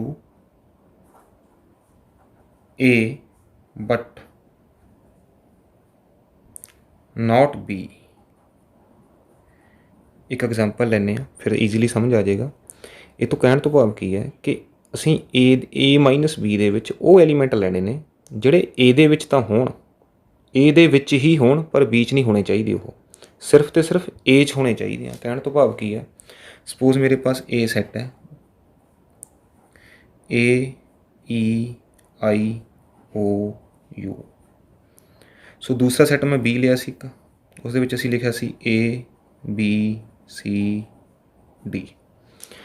ਜੇ ਅਸੀਂ A ਮਾਈਨਸ B ਫਾਈਂਡ ਕਰਨਾ ਹੈ, ਸਪੋਜ਼ A ਮਾਈਨਸ B, ਤਾਂ ਅਸੀਂ A ਦੇ ਵਿੱਚੋਂ ਉਹ ਵਾਲੇ ਐਲੀਮੈਂਟ ਹਟਾ ਦੇਣੇ ਨੇ ਜਿਹੜੇ B ਨਾਲ ਕਾਮਨ ਨੇ। ਲਾਈਕ A ਦੇ ਵਿੱਚੋਂ A ਹਟ ਗਿਆ, ਇਹ ਬਾਕੀ E ਦੇ ਵਿੱਚ ਹਟ ਨਹੀਂ ਰਿਹਾ, I ਨਹੀਂ ਹਟ ਰਿਹਾ, O ਨਹੀਂ ਹੈ। ਸੋ A ਮਾਈਨਸ B 'ਚ ਕੀ ਆਏਗਾ ਸਾਡੇ ਕੋਲ? E I O U। ਸੋ ਸਾਡੇ ਪਾਸ ਕਿਹੜਾ ਸੈੱਟ ਆ ਗਿਆ? Is the set of all those elements which belongs to A and ਉਹ A ਦੇ ਵਿੱਚ ਹੀ ਨੇ ਕੇਵਲ, ਨਾਟ B 'ਚ ਨਹੀਂ ਹੋਣੇ ਚਾਹੀਦੇ। ਸੋ B ਦੇ ਵਿੱਚ ਇੱਕੋ ਐਕਸਟਰਾ ਐਲੀਮੈਂਟ ਸੀ ਸਾਡਾ ਕਾਮਨ, ਜਿਹੜਾ ਸੀ A, ਉਹ ਅਸੀਂ A ਮਾਈਨਸ B ਦੇ ਵਿੱਚ ਛੱਡਤਾ। ਸੋ A ਮਾਈਨਸ B ਜਿਵੇਂ ਫਾਈਂਡ ਕਰਨਾ, ਕਿਸ ਤਰ੍ਹਾਂ ਫਾਈਂਡ ਕਰਨਾ ਹੈ? ਜਿਹੜੇ ਇੰਟਰਸੈਕਸ਼ਨ ਵਾਲੇ ਐਲੀਮੈਂਟਸ ਨੇ, ਦੇਖੋ ਇੰਟਰਸੈਕਸ਼ਨ ਹੈ ਨਾ, A ਕਾਮਨ ਆ ਰਹੀ ਹੈ ਦੋਨਾਂ ਦੇ ਵਿੱਚ, ਉਹ ਐਲੀਮੈਂਟ ਅਸੀਂ ਛੱਡ ਦੇਣੇ ਨੇ। ਉਹ ਨਹੀਂ ਲਿਖਣੇ ਏ ਦੇ। ਜਦੋਂ ਅਸੀਂ A ਮਾਈਨਸ B ਫਾਈਂਡ ਕਰਨਾ ਹੈ, A ਸੀ ਮੈਂ ਪਹਿਲਾਂ A ਸੈੱਟ ਲਿਖ ਲਿਆ, ਫਿਰ ਮੈਂ ਨੀਚੇ B ਲਿਖਿਆ, ਤਾਂ ਕਾਮਨ ਐਲੀਮੈਂਟਸ ਜਿਹੜੇ ਮੈਂ ਉਹ ਕੱਟਤੇ, ਸਿਰਫ A ਦੇ ਆਂਸਰ ਦੇ ਵਿੱਚ A ਦੇ ਐਲੀਮੈਂਟਸ ਹੀ ਆਉਣਗੇ ਜਦੋਂ ਤੁਸੀਂ A ਮਾਈਨਸ B ਕਰ ਰਹੇ ਹੋ। ਅਸੀਂ A ਦੇ ਵਿੱਚੋਂ B ਨੂੰ ਓਵਰਲੈਪ ਕਰਕੇ ਹਟਾ ਰਹੇ ਹਾਂ, ਤਾਂ ਜਦੋਂ ਮੈਂ ਓਵਰਲੈਪ ਕਰਦਾ ਸਿਰਫ A ਐਲੀਮੈਂਟ ਹੀ ਹਟ ਸਕਦਾ A ਦਾ, ਇਹ ਤਾਂ ਇਹਦੇ ਨਾਲ ਘਟਣਗੇ ਹੀ ਨਹੀਂ ਕਿਉਂਕਿ ਇਹਦੇ ਵਿੱਚ ਹੈ ਹੀ ਨਹੀਂ। ਸੋ ਸਾਡੇ ਕੋਲ ਪਿੱਛੇ ਕੀ ਰਹਿ ਜਾਣਗੇ EIOU। ਜੇ ਇਹੀ ਮੈਂ ਆਪੋਜ਼ਿਟ ਕਰਨਾ ਹੋਵੇ, ਸਪੋਜ਼ ਮੈਂ B ਮਾਈਨਸ A ਫਾਈਂਡ ਕਰਨਾ ਹੈ, ਤਾਂ ਮੂਹਰੇ ਹੁਣ ਅੱਗੇ ਮੇਰੇ ਪਾਸ B ਸੈੱਟ ਹੋਏਗਾ, ਮੈਂ B ਦੇ ਵਿੱਚੋਂ ਇਸ ਸੈੱਟ ਦੇ ਵਿੱਚੋਂ A ਹਟਾਉਣਾ ਹੈ। ਸੋ B ਦਾ ਮੇਰੇ ਪਾਸ ਫਸਟ ਐਲੀਮੈਂਟ ਕੀ ਹੈ A, ਇਹਦੇ ਕੋਲ A ਹੈ, ਇਹ ਤਾਂ ਹਟ ਜਾਏਗਾ, ਇਹ ਤਾਂ ਹਟ ਗਿਆ। B ਨਹੀਂ ਹਟੇਗਾ ਕਿਉਂਕਿ ਇੱਥੇ B ਨਹੀਂ ਹੈ, ਨਾ C ਹਟੇਗਾ ਨਾ D ਹਟੇਗਾ। ਮੈਂ B ਦੇ ਵਿੱਚੋਂ ਇਹਨਾਂ 'ਚੋਂ ਕਿਸੇ ਨੂੰ ਸਬਟਰੈਕਟ ਨਹੀਂ ਕਰ ਸਕਦਾ। ਸੋ ਮੇਰੇ ਕੋਲ ਆਂਸਰ 'ਚ ਕੀ ਆਏਗਾ B C D। So A minus B ਕੁਛ ਡਿਫਰੈਂਟ ਚੀਜ਼ ਹੈ ਅਤੇ B ਮਾਈਨਸ A ਕੁਛ ਡਿਫਰੈਂਟ ਚੀਜ਼ ਹੈ। ਆਰਡਰ ਦਾ ਧਿਆਨ ਰੱਖਣਾ ਹੈ। ਜੇ A ਮਾਈਨਸ B ਕਿਹਾ ਤਾਂ ਅਸੀਂ A ਦੇ ਐਲੀਮੈਂਟ ਹਟਾਉਣੇ ਨੇ, ਆਂਸਰ ਦੇ ਵਿੱਚ A ਦੇ ਐਲੀਮੈਂਟ ਹੀ ਆਉਣਗੇ, B ਦੇ ਐਲੀਮੈਂਟ ਨਹੀਂ ਆਉਣਗੇ। ਇਸੇ ਤਰ੍ਹਾਂ ਜਦੋਂ ਮੈਂ B ਮਾਈਨਸ A ਕਰਨਾ ਹੈ ਤਾਂ B ਦੇ ਵਿੱਚੋਂ ਮੈਂ A ਦੇ ਐਲੀਮੈਂਟ ਹਟਾਉਣੇ ਨੇ, ਆਂਸਰ ਦੇ ਵਿੱਚ ਸਾਰੇ ਐਲੀਮੈਂਟਸ ਜਿਹੜੇ ਆਉਣਗੇ ਉਹ B ਵਾਲੇ ਆਉਣਗੇ। A ਵਾਲੇ ਐਲੀਮੈਂਟ ਤਾਂ ਅਸੀਂ ਸਿਰਫ ਹਟਾਉਣੇ ਨੇ ਜਿਹੜੇ ਕਾਮਨ ਨੇ। ਸੋ ਦੇਖੋ ਇੱਥੇ B ਮਾਈਨਸ A ਦੇ ਵਿੱਚ ਸਾਰਾ ਸੈੱਟ ਜਿਹੜਾ ਲਗਭਗ ਆ ਰਿਹਾ ਉਹ B ਆ ਰਿਹਾ, B C D। ਇਸੇ ਤਰ੍ਹਾਂ A ਮਾਈਨਸ B ਦੇ ਵਿੱਚ ਅਸੀਂ B ਹਟਾਤਾ ਹੈ, ਪਰ ਆਂਸਰ ਦੇ ਵਿੱਚ ਕਿਹੜੇ ਐਲੀਮੈਂਟਸ ਆ ਰਹੇ ਨੇ A ਦੇ ਐਲੀਮੈਂਟਸ ਆ ਰਹੇ ਨੇ EIOU। ਜਿਹੜਾ ਕਾਮਨ ਐਲੀਮੈਂਟ ਸੀ ਇਹ ਮੈਂ ਸਬਟਰੈਕਟ ਕਰਤਾ, ਇਹ ਹਟਾਤਾ ਹੈ। ਸੋ ਨੈਕਸਟ ਐਕਸਰਸਾਈਜ਼ ਸਟਾਰਟ ਕਰਦੇ ਹਾਂ। ਉਸ ਦੇ ਵਿੱਚ ਸਾਨੂੰ ਜੇ ਕੁਐਸਚਨ ਇਹਦੇ ਨਾਲ ਦੇ ਸੰਬੰਧਿਤ ਕਰਨ ਤੋਂ ਬਾਅਦ ਜਿਹੜਾ ਇਹ ਉਹ ਥੋੜ੍ਹੀ ਜਿਹੀ ਆਸਾਨੀ ਹੋ ਜਾਏਗੀ। ਇੱਕ ਸਾਡੇ ਪਾਸ ਡਿਸਟਰੀਬਿਊਸ਼ਨ ਹੈ, ਲਾਈਕ ਜਿਵੇਂ ਅਸੀਂ ਮਲਟੀਪਲੀਕੇਸ਼ਨ ਦੇ ਵਿੱਚ ਕਰਦੇ ਹਾਂ, ਐਡੀਸ਼ਨ ਦੇ ਵਿੱਚ ਕਰਦੇ ਹਾਂ, ਸਬਟਰੈਕਸ਼ਨ ਦੇ ਵਿੱਚ ਕਰਦੇ ਹਾਂ, ਜਾਂ ਉਹਦੇ ਵਿੱਚ ਕੀ ਹੈ ਕਿ ਜਿਸ ਤਰ੍ਹਾਂ ਮਲਟੀਪਲੀਕੇਸ਼ਨ ਜਿਹੜੀ ਆ ਉਹ ਐਡੀਸ਼ਨ ਅਤੇ ਸਬਟਰੈਕਸ਼ਨ ਦੇ ਉੱਪਰ ਡਿਸਟਰੀਬਿਊਟ ਹੋ ਜਾਂਦੀ ਹੈ। ਲਾਈਕ ਜਿਵੇਂ ਆਪਾਂ ਇੱਕ ਐਗਜ਼ਾਮਪਲ ਲੈ ਲੈਂਦੇ ਹਾਂ ਇੱਥੇ ਛੋਟੀ ਜਿਹੀ, ਹੁਣ ਸਾਡੇ ਪਾਸ ਇਸ ਤਰ੍ਹਾਂ 4 ਮਲਟੀਪਲਾਈ 7 ਮਾਈਨਸ 3 ਹੈ, ਤਾਂ ਅਸੀਂ ਕੀ ਕਰਦੇ ਹਾਂ 4 ਮਲਟੀਪਲਾਈ 7 ਕਰ ਲੈਂਦੇ ਹਾਂ, ਇਹਦੇ ਨਾਲ ਮਲਟੀਪਲਾਈ ਹੋ ਜਾਂਦਾ ਮਾਈਨਸ 4 ਮਲਟੀਪਲਾਈ 3 ਕਰ ਲੈਂਦੇ ਹਾਂ। ਇਸ ਨੂੰ ਅਸੀਂ ਡਿਸਟਰੀਬਿਊਸ਼ਨ ਬੋਲਦੇ ਹਾਂ ਮਲਟੀਪਲੀਕੇਸ਼ਨ ਦੀ ਸਬਟਰੈਕਸ਼ਨ ਦੇ ਉੱਪਰ। ਇਸੇ ਤਰ੍ਹਾਂ ਜਿਹੜੀ ਯੂਨੀਅਨ ਅਤੇ ਇੰਟਰਸੈਕਸ਼ਨ ਹੈ ਇਹ ਵੀ ਡਿਸਟਰੀਬਿਊਟ ਹੋ ਸਕਦੀਆਂ ਨੇ। ਲਾਈਕ ਸਪੋਜ਼ ਮੇਰੇ ਪਾਸ ਇਹ ਹੈ A intersection B union C। ਮੇਰੇ ਪਾਸ ਇਹ ਕੁਐਸਚਨ ਹੈ ਕਿ ਮੈਂ A ਦੀ ਇੰਟਰਸੈਕਸ਼ਨ ਲੈਣੀ ਆ ਕਿਸ ਸੈੱਟ ਦੇ ਨਾਲ, B ਯੂਨੀਅਨ C ਸੈੱਟ। ਇਹ ਸਾਡੇ ਕੋਲ ਯੂਨੀਅਨ ਤੋਂ ਬਾਅਦ ਇੱਕ ਸੈੱਟ ਬਣ ਗਿਆ, ਉਹਦੀ ਇੰਟਰਸੈਕਸ਼ਨ ਮੈਂ A ਦੇ ਨਾਲ ਲੈਣੀ ਆ। ਸੋ ਬਜਾਏ ਇਸ ਦੇ ਇਹ ਲੈਣ ਦੇ ਮੈਂ ਇਹਨੂੰ ਡਿਸਟਰੀਬਿਊਟ ਕਰ ਸਕਦਾ ਹਾਂ A ਇੰਟਰਸੈਕਸ਼ਨ B, ਜਿਸ ਤਰ੍ਹਾਂ ਮਲਟੀਪਲਾਈ ਕਰਦੇ ਹਾਂ ਅਸੀਂ A ਇੰਟਰਸੈਕਸ਼ਨ B, ਵਿਚਾਲੇ ਵਾਲਾ ਸਾਈਨ ਆ ਜਾਂਦਾ, ਇੱਥੇ ਵਿਚਕਾਰ ਸਾਈਨ ਕਿਹੜਾ ਯੂਨੀਅਨ, ਇੱਥੇ ਯੂਨੀਅਨ ਆਏਗਾ A ਇੰਟਰਸੈਕਸ਼ਨ C। ਸੋ ਇਹ ਮਲਟੀਪਲਾਈ ਜਾਂ ਡਿਵੀਜ਼ਨ ਦੀ ਤਰ੍ਹਾਂ ਹੀ ਹੈ, ਉਸੇ ਤਰ੍ਹਾਂ ਹੀ ਜਿਵੇਂ ਇੱਥੇ ਸਾਡੇ ਕੋਲ ਮਲਟੀਪਲੀਕੇਸ਼ਨ ਸਬਟਰੈਕਸ਼ਨ ਪਰ ਹੋ ਗਈ ਜਾਂ ਐਡੀਸ਼ਨ ਪਰ ਹੋ ਗਈ ਹੈ ਡਿਸਟਰੀਬਿਊਟ, ਉਸੇ ਤਰ੍ਹਾਂ ਇਹ ਜਿਹੜੀ ਇੰਟਰਸੈਕਸ਼ਨ ਆ ਇੱਦਾਂ ਡਿਸਟਰੀਬਿਊਟ ਹੋ ਸਕਦੀ ਆ। ਈਵਨ ਯੂਨੀਅਨ ਵੀ ਡਿਸਟਰੀਬਿਊਟ ਹੋ ਸਕਦੀ ਹੈ, ਤੁਸੀਂ ਕਰਨੀ ਚਾਹੋ A union B intersection C, ਤਾਂ A ਯੂਨੀਅਨ B ਲੈ ਲਾਂਗੇ ਅਸੀਂ, ਵਿਚਕਾਰ ਵਾਲਾ ਸਾਈਨ ਕੀ ਆਏਗਾ ਇੰਟਰਸੈਕਸ਼ਨ, ਅਤੇ A ਯੂਨੀਅਨ C ਲੈ ਲਾਂਗੇ ਅਸੀਂ। ਕਹਿਣ ਤੋਂ ਭਾਵ ਕੀ ਹੈ ਕਿ A ਯੂਨੀਅਨ B ਫਾਈਂਡ ਕਰ ਲਓ, A ਯੂਨੀਅਨ C ਫਾਈਂਡ ਕਰ ਲਓ, ਉਹਨਾਂ ਦੀ ਇੰਟਰਸੈਕਸ਼ਨ ਲੈਣ ਤੋਂ ਬਾਅਦ ਰਿਜ਼ਲਟ ਕੀ ਆਊਗਾ, ਸੇਮ ਆਊਗਾ। ਸੋ ਇਸ ਨੂੰ ਅਸੀਂ ਡਿਸਟਰੀਬਿਊਸ਼ਨ ਕਹਿੰਦੇ ਹਾਂ, ਇੰਟਰਸੈਕਸ਼ਨ ਦੀ ਯੂਨੀਅਨ ਦੇ ਉੱਪਰ ਜਾਂ ਯੂਨੀਅਨ ਦੀ ਇੰਟਰਸੈਕਸ਼ਨ ਦੇ ਉੱਪਰ। ਸੋ ਇਹ ਦੋਨੇ ਫੰਡੇ ਅਸੀਂ ਯੂਜ਼ ਕਰ ਸਕਦੇ ਹਾਂ। ਇਹ ਹੈ ਸਾਡੇ ਪਾਸ ਲੋਅਰ ਕਲਾਸਿਸ ਦੇ ਵਿੱਚ ਪੜ੍ਹਿਆ ਹੋਇਆ ਸੀ, ਜਿਸ ਤਰ੍ਹਾਂ ਮਲਟੀਪਲੀਕੇਸ਼ਨ ਕੀ ਹੈ ਡਿਸਟਰੀਬਿਊਟ ਹੋ ਜਾਂਦੀ ਹੈ ਮਾਈਨਸ ਅਤੇ ਪਲੱਸ ਦੇ ਉੱਪਰ, ਉਸੇ ਤਰ੍ਹਾਂ ਇੰਟਰਸੈਕਸ਼ਨ ਯੂਨੀਅਨ ਦੇ ਉੱਪਰ ਹੋ ਜਾਂਦੀ ਹੈ ਅਤੇ ਯੂਨੀਅਨ ਇੰਟਰਸੈਕਸ਼ਨ ਦੇ ਉੱਪਰ ਡਿਸਟਰੀਬਿਊਟ ਹੋ ਜਾਂਦੀ ਹੈ। ਸੋ ਨੈਕਸਟ ਅਸੀਂ ਐਕਸਰਸਾਈਜ਼ 1.4 ਜਿਹੜੀ ਉਹ ਡਿਸਕਸ ਕਰਦੇ ਹਾਂ, ਬੜੀ ਈਜ਼ੀ ਹੈ। ਸੋ ਐਕਸਰਸਾਈਜ਼ 1.4 ਦਾ ਜਿਹੜਾ ਕੁਐਸਚਨ ਨੰਬਰ 1 ਹੈ ਸਾਡੇ ਕੋਲ, ਇਸ ਦੇ ਵਿੱਚ ਸਾਨੂੰ ਯੂਨੀਅਨ ਫਾਈਂਡ ਕਰਨ ਦੇ ਲਈ ਕਿਹਾ ਗਿਆ find union of each of the following pairs. X ਸਾਡੇ ਪਾਸ 1 3 5 ਹੈ, ਵਾਈ ਦੇ ਵਿੱਚ 1 2 3 ਹੈ। So union X union Y,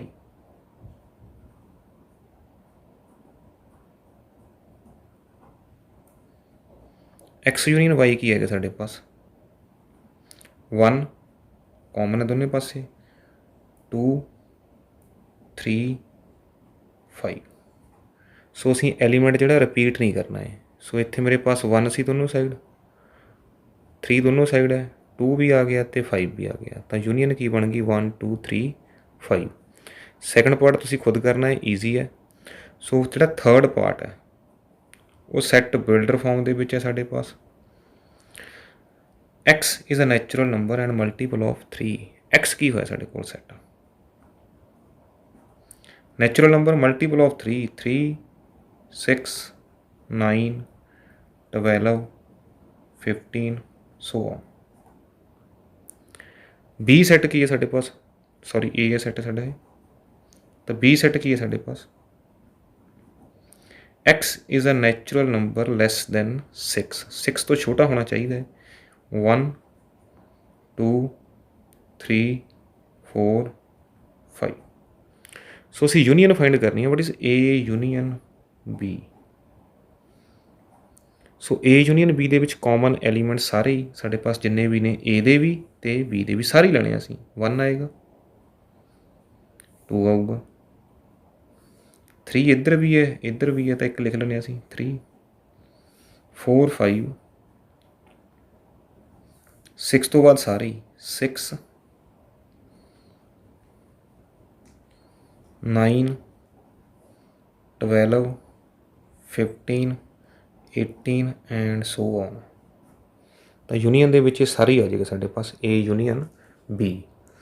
ਇਸੇ ਤਰ੍ਹਾਂ ਨੈਕਸਟ ਸਾਡੇ ਪਾਸ ਹੈ 4th ਪਾਰਟ ਦੇ ਵਿੱਚ x is a natural number and less than equal to 6। 1 ਤੋਂ ਵੱਡਾ ਹੋਣਾ ਚਾਹੀਦਾ ਹੈ। ਸੋ 1 ਤੋਂ ਵੱਡਾ 2 3 4 5 6 ਹੋਏਗਾ। ਦੂਸਰਾ ਸਾਡੇ ਪਾਸ ਹੈ x is a natural number and x must be greater than 6 and less than 10। 6 ਤੋਂ ਵੱਡਾ 7 8 9 10 ਨਹੀਂ ਆਉਣਾ ਚਾਹੀਦਾ, 10 ਤੋਂ ਤਾਂ ਸਟ੍ਰਿਕਟਲੀ ਲੈਸ ਦੈਨ ਹੈ। ਸੋ ਯੂਨੀਅਨ ਦੇ ਵਿੱਚ ਕੀ ਆਏਗਾ, ਪਹਿਲਾਂ ਸੈੱਟ ਬਣਾਉਂਦੇ ਹਾਂ ਫਿਰ ਯੂਨੀਅਨ ਲਿਖਦੇ ਹਾਂ ਆਪਾਂ। ਸੋ A ਸੈੱਟ ਕੀ ਹੈ ਸਾਡੇ ਪਾਸ x ਇਜ਼ ਨੈਚੁਰਲ ਨੰਬਰ 1 ਤੋਂ ਵੱਡਾ 6 ਤੋਂ 1 ਤੋਂ ਵੱਡਾ 2 3 4 5 ਜਾਂ 6 ਕਿਉਂਕਿ ਲੈਸ ਦੈਨ ਇਕੁਅਲ ਟੂ ਦਾ ਸਾਈਨ ਹੈ 6 ਆਏਗਾ ਸਾਡੇ ਕੋਲ। ਦੂਸਰਾ ਸੈੱਟ B ਹੈ ਸਾਡੇ ਪਾਸ x is a natural number 6 ਤੋਂ ਵੱਡਾ ਹੋਣਾ ਚਾਹੀਦਾ ਅਤੇ 10 ਤੋਂ ਛੋਟਾ, ਤਾਂ 6 ਤੋਂ ਵੱਡਾ 7 ਹੈ 8 ਹੈ 9 ਹੈ, 10 ਤੋਂ ਛੋਟਾ ਇਕੁਅਲ ਦਾ ਸਾਈਨ ਨਹੀਂ ਹੈ। ਸੋ ਅਸੀਂ A ਯੂਨੀਅਨ B ਲੈਣੀ ਹੈ।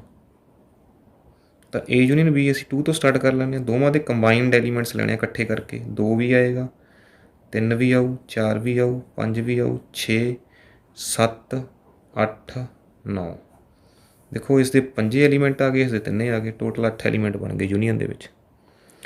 ਸੋ 5th ਪਾਰਟ ਸਾਡੇ ਪਾਸ ਉਹ ਐਮਪਟੀ ਸੈੱਟ ਵਾਲਾ ਕੰਸੈਪਟ ਆ ਗਿਆ ਹੈ। A 1 2 3 ਹੈ, B ਐਮਪਟੀ ਹੈ। ਤਾਂ ਜਦੋਂ ਮੈਂ A ਦੀ B ਦੇ ਨਾਲ ਯੂਨੀਅਨ ਲਾਊਂਗਾ ਤਾਂ ਆਨਸਰ ਦੇ ਵਿੱਚ ਕੀ ਆਏਗਾ, A ਸੈੱਟ ਹੀ ਆਏਗਾ। A ਯੂਨੀਅਨ B, ਇਹ ਅਸੀਂ ਪ੍ਰੋਪਰਟੀ ਪੜ੍ਹੀ ਹੈ A union empty set 5th part ਦੇ ਲਈ। ਤਾਂ ਉਹ ਐਮਪਟੀ ਦੀ ਜਗ੍ਹਾ 'ਤੇ ਸਿਰਫ B ਲਿਖਿਆ ਹੋਇਆ ਹੈ।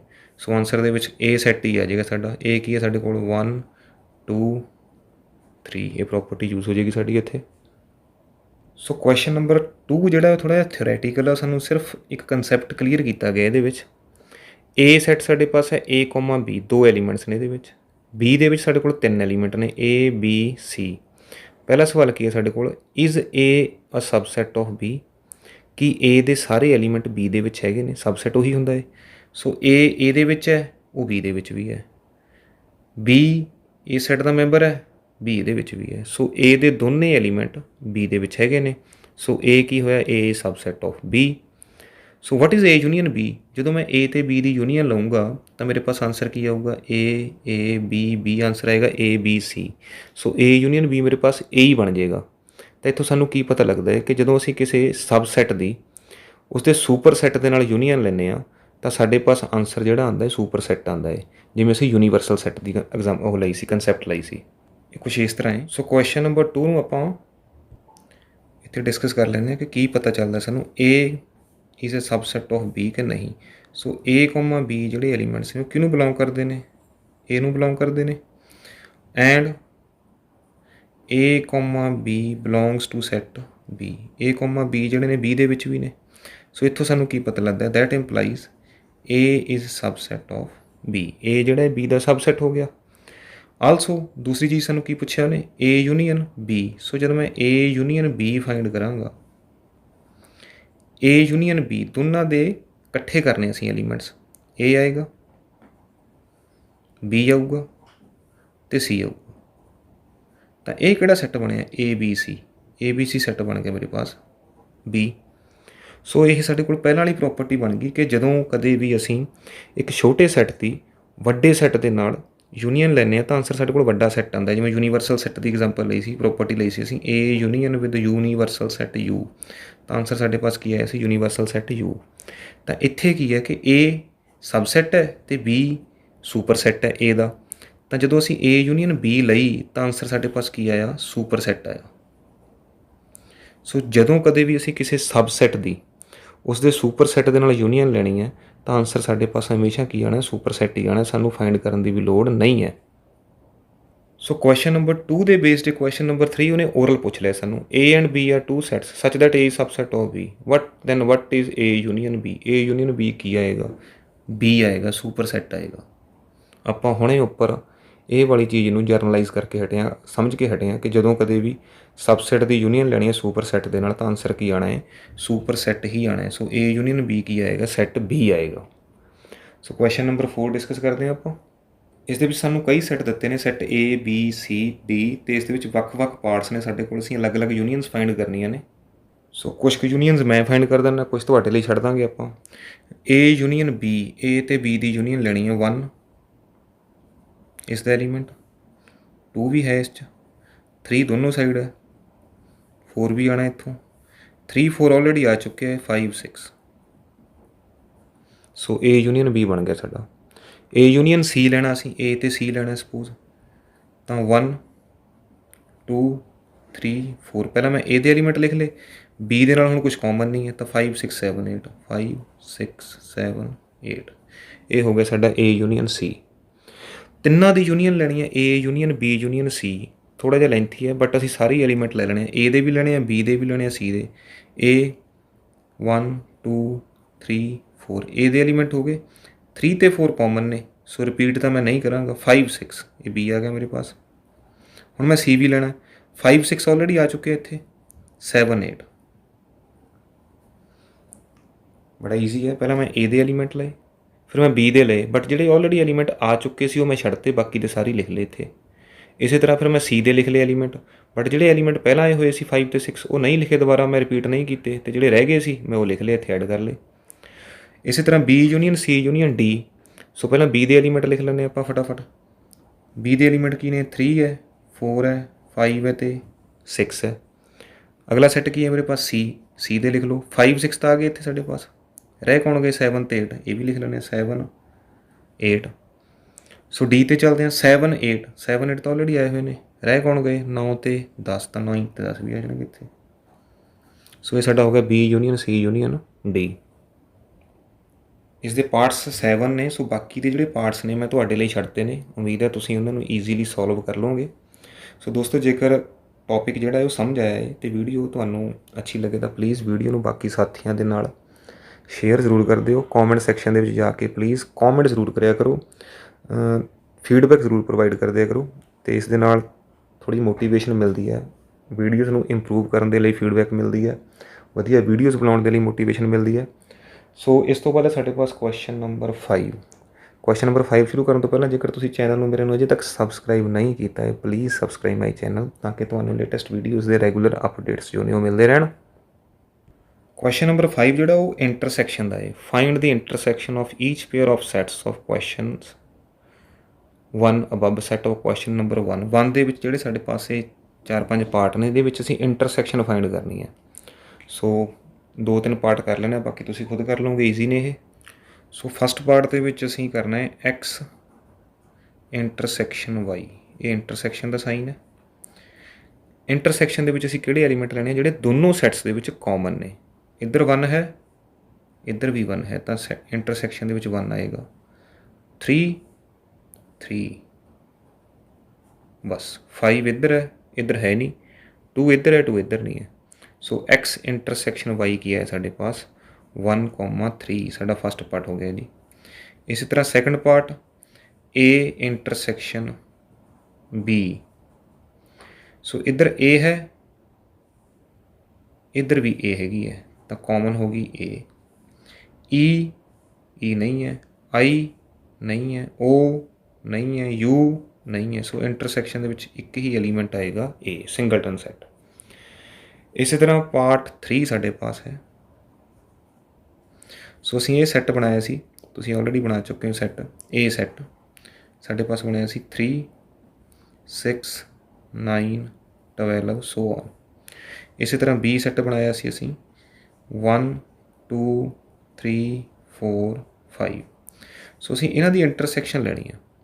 ਸੋ ਇੰਟਰਸੈਕਸ਼ਨ ਦੇ ਵਿੱਚ 3 ਇੱਥੇ ਹੈ, 3 ਇੱਥੇ ਹੈ।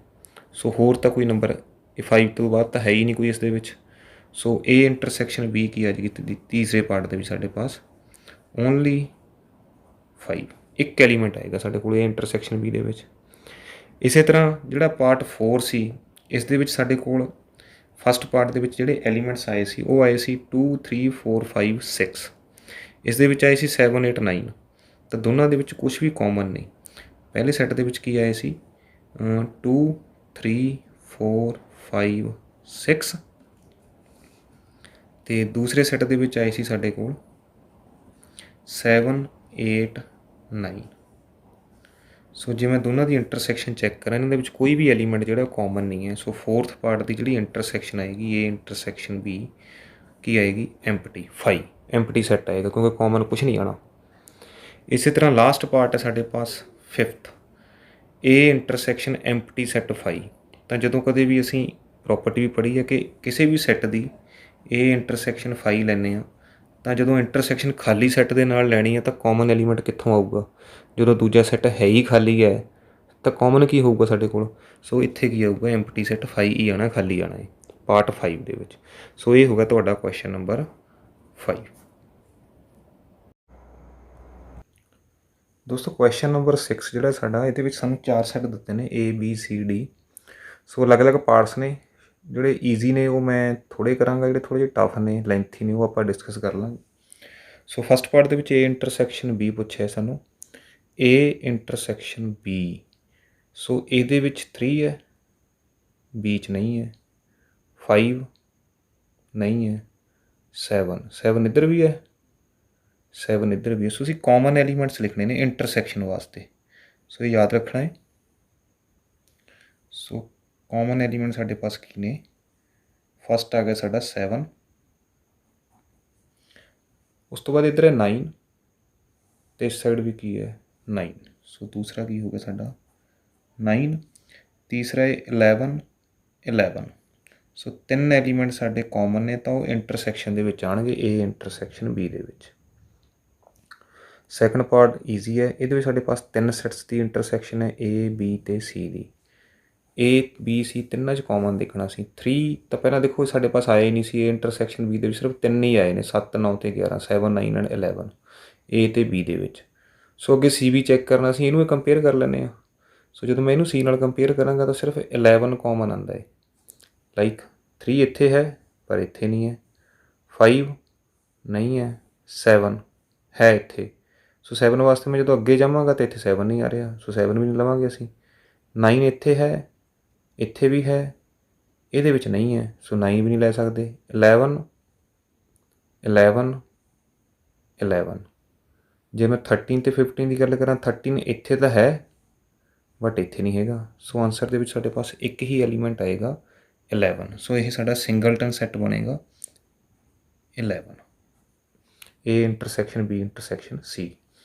ਇਸੇ ਤਰ੍ਹਾਂ ਪਾਰਟ 6 ਹੈ ਸਾਡੇ ਪਾਸ, ਜਿਸ ਦੇ ਵਿੱਚ ਅਸੀਂ ਫਾਈਂਡ ਕਰਨਾ ਹੈ A intersection B union C। ਸੋ ਸਾਨੂੰ ਪਹਿਲਾਂ B ਯੂਨੀਅਨ C ਫਾਈਂਡ ਕਰਨਾ ਪਏਗਾ, ਉਸ ਤੋਂ ਬਾਅਦ ਅਸੀਂ A ਦੇ ਨਾਲ ਉਸਦੀ ਇੰਟਰਸੈਕਸ਼ਨ ਲਵਾਂਗੇ। ਸੋ B ਯੂਨੀਅਨ C ਫਾਈਂਡ ਕਰਦੇ ਹਾਂ ਪਹਿਲਾਂ ਅਸੀਂ। B ਅਤੇ C ਦੀ ਯੂਨੀਅਨ, B ਦੇ ਵਿੱਚ 7 9, ਦੋਵਾਂ ਦੇ ਵਿੱਚ 11 ਹੈ, ਦੋਵਾਂ ਦੇ ਵਿੱਚ 13 ਹੈ ਅਤੇ 15 ਜਿਹੜਾ ਹੈ ਉਹ C ਦੇ ਵਿੱਚ ਹੈ। 7 9 11 13 13 ਆਲਰੇਡੀ ਆ ਚੁੱਕੇ ਨੇ, 15 ਲੈ ਲਿਆ ਮੈਂ ਇੱਥੇ। ਇਹ ਸਾਡਾ B ਯੂਨੀਅਨ C ਬਣ ਗਿਆ। ਹੁਣ ਅਸੀਂ B ਯੂਨੀਅਨ C ਦੀ ਜਿਹੜੀ ਇੰਟਰਸੈਕਸ਼ਨ ਲੈਣੀ ਹੈ ਇਸ ਦੀ A ਦੇ ਨਾਲ ਲੈਣੀ ਹੈ। ਸੋ A intersection B union C। ਸੋ ਸਾਡਾ ਆਨਸਰ ਕੀ ਆਏਗਾ, A ਦੇ ਵਿੱਚ 3 ਹੈ, ਨੋ ਇੱਥੇ ਨਹੀਂ ਹੈ, 5 ਨੋ 7 ਸੋ 7 ਕਾਮਨ ਆ ਜਾਏਗਾ। ਸੋ A intersection B union C ਦੇ ਵਿੱਚ ਕੀ ਆਏਗਾ 7 9 ਹੈ ਸਾਡੇ ਪਾਸ ਇੱਥੇ, 11 11। ਸੋ ਸਾਡੇ ਆਂਸਰ ਦੇ ਵਿੱਚ 3 ਐਲੀਮੈਂਟਸ ਆਉਣਗੇ, ਕਿਉਂਕਿ 13 ਅਤੇ 15 ਇੱਧਰ ਨਹੀਂ ਹੈਗਾ ਸਾਡੇ ਪਾਸ। ਸੋ B ਯੂਨੀਅਨ C ਦੇ ਨਾਲ ਜਦੋਂ ਅਸੀਂ ਇੰਟਰਸੈਕਸ਼ਨ ਲਵਾਂਗੇ ਤਾਂ ਸਾਡੇ ਪਾਸ ਕੀ ਆ ਗਿਆ ਹੈ 7, 9, 11 3 ਐਲੀਮੈਂਟਸ ਹੀ ਆਉਣਗੇ ਸਾਡੇ ਪਾਸ। ਇਸੇ ਤਰ੍ਹਾਂ ਪਾਰਟ 9 ਹੈ ਸਾਡੇ ਪਾਸ, ਇਸ ਦੇ ਵਿੱਚ ਸਾਨੂੰ A ਇੰਟਰਸੈਕਸ਼ਨ B ਚਾਹੀਦਾ ਹੈ। A ਇੰਟਰਸੈਕਸ਼ਨ B ਉਹ ਅਸੀਂ ਫਾਈਂਡ ਕਰ ਚੁੱਕੇ ਹਾਂ 7, 9 ਐਂਡ 11। ਦੂਸਰਾ ਸਾਡੇ ਪਾਸ ਅਸੀਂ ਇੰਟਰਸੈਕਸ਼ਨ ਲੈਣੀ ਆ B ਯੂਨੀਅਨ C ਦੇ ਨਾਲ। ਸੋ B ਯੂਨੀਅਨ C ਮੈਂ ਇਹ ਫਾਈਂਡ ਕਰ ਚੁੱਕੇ ਹਾਂ B ਯੂਨੀਅਨ C। ਸੋ ਸਾਡੇ ਪਾਸ ਇਹ ਵਾਲੇ ਦੋਨੇ ਸੈੱਟ ਜਿਹੜੇ ਨੇ ਇਹ ਮੌਜੂਦ ਨੇ। A ਇੰਟਰਸੈਕਸ਼ਨ B ਹੈ, B ਯੂਨੀਅਨ C ਵੀ ਹੈ, ਅਤੇ ਅਸੀਂ ਦੋਨਾਂ ਦੀ ਕੀ ਲੈਣੀ ਹੈ ਇਹ ਇੰਟਰਸੈਕਸ਼ਨ ਲੈਣੀ ਹੈ ਇਹ ਵਾਲੀ। ਸੋ A ਇੰਟਰਸੈਕਸ਼ਨ B ਅਤੇ B ਯੂਨੀਅਨ C ਨਾ ਦੋਨਾਂ ਦੇ ਵਿੱਚ ਕਾਮਨ ਐਲੀਮੈਂਟਸ ਲੈਣੇ ਨੇ 7, 7। ਸੋ ਫਸਟ ਐਲੀਮੈਂਟ ਸਾਡਾ ਕੀ ਹੋ ਗਿਆ ਇਹ 7। A ਇੰਟਰਸੈਕਸ਼ਨ B ਅਤੇ B ਯੂਨੀਅਨ C ਦੋਵਾਂ ਦੀ ਕੀ ਲੈ ਰਹੇ ਹਾਂ ਅਸੀਂ ਇੰਟਰਸੈਕਸ਼ਨ। 9 ਇੱਥੇ ਹੈ, 9 ਇਹਦੇ ਵਿੱਚ ਵੀ ਹੈ ਤਾਂ ਕਾਮਨ ਆ ਜਾਏਗਾ 9 ਸਾਡੇ ਪਾਸ। ਇਸੇ ਤਰ੍ਹਾਂ 11 ਇਸ ਦੇ ਵਿੱਚ ਵੀ ਹੈ, 11 ਇਸ ਦੇ ਵਿੱਚ ਵੀ ਹੈ ਤਾਂ 11 ਵੀ ਕਾਮਨ ਆ ਜਾਏਗਾ ਸਾਡੇ ਪਾਸ।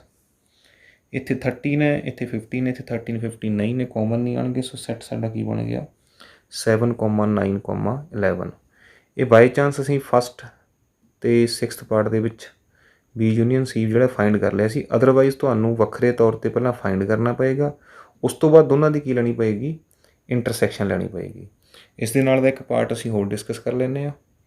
ਸੋ ਪਾਰਟ 10 ਦੇ ਵਿੱਚ ਸਾਨੂੰ ਚਾਹੀਦਾ A ਯੂਨੀਅਨ D। ਪਹਿਲਾਂ ਸਾਨੂੰ A ਅਤੇ D ਦੀ ਯੂਨੀਅਨ ਫਾਈਂਡ ਕਰਨੀ ਪਏਗੀ। ਸੋ A ਯੂਨੀਅਨ D ਕੀ ਆਏਗਾ ਸਾਡੇ ਪਾਸ A ਦੇ ਐਲੀਮੈਂਟਸ ਸਾਰੇ 3, 5, 7, 9, 11। D ਦੇ ਵਿੱਚ ਕੀ ਨੇ 15 ਅਤੇ 17, ਉਹ ਇਹਦੇ ਵਿੱਚ ਮੌਜੂਦ ਨਹੀਂ। ਸੋ ਇਹਦੇ ਵਿੱਚ 15 ਅਤੇ 17 ਵੀ ਆ ਜਾਣਗੇ ਦੋਨੋਂ 15 ਐਂਡ 17। ਸੋ ਸਾਡੇ ਪਾਸ ਆ ਗਿਆ A ਯੂਨੀਅਨ D। ਦੂਸਰਾ ਸਾਨੂੰ ਚਾਹੀਦਾ ਹੈ B ਯੂਨੀਅਨ C। ਇਹ ਅਸੀਂ ਪਹਿਲਾਂ ਵੀ ਕਰ ਚੁੱਕੇ ਹਾਂ B ਯੂਨੀਅਨ C। B ਅਤੇ C ਦੀ ਯੂਨੀਅਨ 7, 9, 11, 13, 7, 9, 11, 13, 11, 13 ਹੈਗਾ ਇਹ ਤਾਂ ਨਾਲ ਆ ਗਿਆ ਸਾਡੇ ਪਾਸ 15। ਸੋ ਅਸੀਂ ਹੁਣ ਇਹਨਾਂ ਦੋਨਾਂ ਸੈੱਟਸ ਦੀ A union D the intersection ਲੈਣੀ ਆ B ਯੂਨੀਅਨ C ਦੇ ਨਾਲ। ਇਹਨਾਂ ਦੋਨਾਂ ਸੈੱਟਸ ਦੀ ਅਸੀਂ ਕੀ ਫਾਈਂਡ ਕਰਨੀ ਹੈ ਇੰਟਰਸੈਕਸ਼ਨ ਫਾਈਂਡ ਕਰਨੀ ਹੈ ਕਾਮਨ। ਸੋ ਕਾਮਨ ਸਾਡੇ ਪਾਸ 7 ਹੈ, ਸਾਡਾ ਆਨਸਰ ਕੀ ਆ ਗਿਆ 7। ਦੂਸਰਾ 9 ਵੀ ਕਾਮਨ ਹੈ, ਤੀਸਰਾ 11 ਕਾਮਨ ਹੈ, 13 ਹੈ ਨਹੀਂ ਹੈ, 15। ਸੋ ਚੌਥਾ ਸਾਡੇ ਪਾਸ 15 ਕਾਮਨ ਹੈ। ਸੋ ਸਾਡਾ ਆਨਸਰ ਕੀ ਹੋ ਗਿਆ ਇਹ ਵਾਲਾ 7, 9, 11, 15। 15 ਵੀ ਕਾਮਨ ਐਲੀਮੈਂਟ ਹੈ। ਸੋ ਇੰਟਰਸੈਕਸ਼ਨ ਦੇ ਵਿੱਚ ਅਸੀਂ ਕਾਮਨ ਲੈਂਦੇ ਹਾਂ ਅਤੇ ਯੂਨੀਅਨ ਦੇ ਵਿੱਚ ਅਸੀਂ ਸਾਰੇ ਲੈ ਲੈਂਦੇ ਹਾਂ, ਚਾਹੇ ਉਹ A ਦੇ ਵਿੱਚ ਨੇ ਚਾਹੇ ਉਹ B ਦੇ ਵਿੱਚ ਨੇ। ਸੋ ਇਸ ਤੋਂ ਬਾਅਦ ਸਾਡੇ ਪਾਸ ਕੁਐਸਚਨ ਨੰਬਰ 7। ਮੈਨੂੰ ਉਮੀਦ ਹੈ ਬਾਕੀ ਦੇ ਜਿਹੜੇ ਪਾਰਟਸ ਨੇ ਉਹ ਈਜ਼ੀ ਨੇ, ਤੁਸੀਂ ਖੁਦ ਕਰ ਸਕਦੇ ਹੋ। ਜੋ ਕੁਐਸਚਨ ਨੰਬਰ 7 ਹੈ ਉਹ ਸਾਡੇ ਪਾਸ ਸੈੱਟ ਜਿਹੜੇ ਨੇ ਉਹ ਸੈੱਟ ਬਿਲਡਰ ਫਾਰਮ ਦੇ ਵਿੱਚ ਨੇ। ਸੋ ਡਾਇਰੈਕਟ ਸਾਡੇ ਪਾਸ ਸੈੱਟ ਗਿਵਨ ਨਹੀਂ ਹੈ। X ਕੀ ਹੈ, ਇਹ ਸੈੱਟ ਕੀ ਹੈ X is a natural number. So ਇਹਦੇ ਵਿੱਚ ਕਿਹੜੇ ਨੰਬਰਸ ਆਉਣਗੇ ਸਾਡੇ ਪਾਸ ਨੈਚੁਰਲ ਨੰਬਰਸ 1, 2, 3, 4, 5 ਸੋ ਔਨ, ਇਸ ਤਰ੍ਹਾਂ ਦੇ ਨੰਬਰ ਆਉਣਗੇ। ਦੂਸਰਾ X is an even natural number. So even ਕਿਹੜੇ ਨੇ ਸਾਡੇ ਪਾਸ 2 ਤੋਂ ਸ਼ੁਰੂ ਹੁੰਦੇ ਨੇ 2, 4, 6, 8, 10 ਸੋ ਔਨ 2, 4, 6 8 10 ਹੋ ਗਏ। ਔਡ ਕਿੱਥੋਂ ਸਟਾਰਟ ਹੁੰਦੇ ਨੇ ਯੈਸ 1 ਤੋਂ 1, 3, 5, 7, 9, 11 ਸੋ ਔਨ। ਇਸੇ ਤਰ੍ਹਾਂ D X is prime number. So X prime ਹੈ, ਪ੍ਰਾਈਮ ਪਹਿਲਾਂ ਕਿਹੜਾ ਹੈ 2 ਹੈ 2, 3, 5, 7, 11, 13 ਸੋ ਔਨ, ਇੱਦਾਂ ਦੇ ਨੰਬਰ ਨੇ। ਸੋ ਕੁਐਸਚਨ ਨੰਬਰ 7 ਦੇ ਵਿੱਚ ਸਾਨੂੰ ਅਲੱਗ-ਅਲੱਗ ਪਾਰਟਸ ਜਿਹੜੇ ਨੇ ਪੁੱਛੇ ਗਏ ਨੇ A intersection B, A intersection C। ਕੁਛ ਕੁ ਪਾਰਟ ਅਸੀਂ ਫਟਾਫਟ ਕਰ ਲੈਂਦੇ ਹਾਂ। A intersection B। So natural number ਅਤੇ ਈਵਨ ਨੰਬਰ ਜਦੋਂ ਅਸੀਂ ਇਹਨਾਂ ਦੀ ਇੰਟਰਸੈਕਸ਼ਨ ਚੈੱਕ ਕਰਦੇ ਹਾਂ ਤਾਂ ਸਾਡੇ ਪਾਸ ਕਾਮਨ ਕੀ ਆ ਰਿਹਾ 2, 2, 4, 4 ਅੱਗੇ ਕੀ ਕਾਮਨ ਆਏਗਾ 6, 6। ਸੋ A ਇੰਟਰਸੈਕਸ਼ਨ B ਇਹ ਵੱਡਾ ਸੈੱਟ ਹੈ ਨੈਚੁਰਲ ਨੰਬਰ, ਇਹ ਈਵਨ ਨੰਬਰਸ ਨੇ, ਇਹ ਛੋਟਾ ਸੈੱਟ ਹੈ। ਸੋ ਜਿਹੜਾ A ਹੈ ਉਹ ਸੁਪਰ ਸੈੱਟ ਹੈ ਸਾਡੇ ਪਾਸ, ਬੀ ਜਿਹੜਾ ਉਸਦਾ ਸਬਸੈੱਟ ਹੈ। ਤਾਂ ਆਪਾਂ ਨੇ ਇੱਕ ਪ੍ਰੋਪਰਟੀ ਪੜ੍ਹੀ ਸੀ ਕਿ ਜਦੋਂ ਵੀ ਅਸੀਂ ਸੁਪਰ ਸੈੱਟ ਦੀ ਇੰਟਰਸੈਕਸ਼ਨ ਲੈਂਦੇ ਹਾਂ ਛੋਟੇ ਸੈੱਟ ਦੇ ਨਾਲ ਸਬਸੈੱਟ ਦੇ ਨਾਲ, ਤਾਂ ਆਨਸਰ ਸਾਡੇ ਪਾਸ ਸਬਸੈੱਟ ਆਉਂਦਾ ਹੈ। ਸੋ ਬੀ ਸਬਸੈੱਟ ਹੈ, ਈਵਨ ਨੈਚੁਰਲ ਨੰਬਰਸ ਹੈ, ਤਾਂ ਸਾਡੇ ਕੋਲ ਏ ਇੰਟਰਸੈਕਸ਼ਨ ਬੀ ਜਿਹੜੀ ਹੈ ਉਹ ਕੀ ਆਏਗੀ, ਸੈੱਟ ਬੀ ਆਏਗੀ। Naturals 2 4 6 8 so on, set of naturals, ਇਹ ਵਾਲਾ ਸਾਡਾ ਪੂਰਾ ਸੈੱਟ ਬੀ ਕੀ ਹੋਏਗਾ, ਏ ਇੰਟਰਸੈਕਸ਼ਨ ਬੀ। ਇਸੇ ਤਰ੍ਹਾਂ ਜਦੋਂ ਏ ਇੰਟਰਸੈਕਸ਼ਨ ਸੀ ਲਵਾਂਗੇ, ਏ ਫਿਰ ਵੱਡਾ ਸੈੱਟ ਹੈ, ਸੁਪਰ ਸੈੱਟ ਹੈ, ਨੈਚੁਰਲ ਨੰਬਰਸ ਨੇ, ਅਤੇ ਸੀ ਔਡ ਹੈ। ਜਦੋਂ ਮੈਂ ਇਹਨਾਂ ਦੀ ਇੰਟਰਸੈਕਸ਼ਨ ਲਵਾਂਗਾ ਤਾਂ ਕਾਮਨ ਕੀ ਆਏਗਾ, 1 3 5 ਮੀਨਸ ਔਡ ਨੰਬਰਸ ਸਾਡੇ ਪਾਸ ਕਾਮਨ ਆਉਣਗੇ ਇਸ ਤਰ੍ਹਾਂ 1 3 5 7 ਸੋ ਔਨ। ਸੋ ਇੱਥੇ ਵੀ ਸਾਡੇ ਪਾਸ ਸੇਮ ਕੰਡੀਸ਼ਨ ਹੈ ਕਿ ਏ ਸੁਪਰ ਸੈੱਟ ਹੈ ਅਤੇ ਸੀ ਸਬਸੈੱਟ ਹੈ।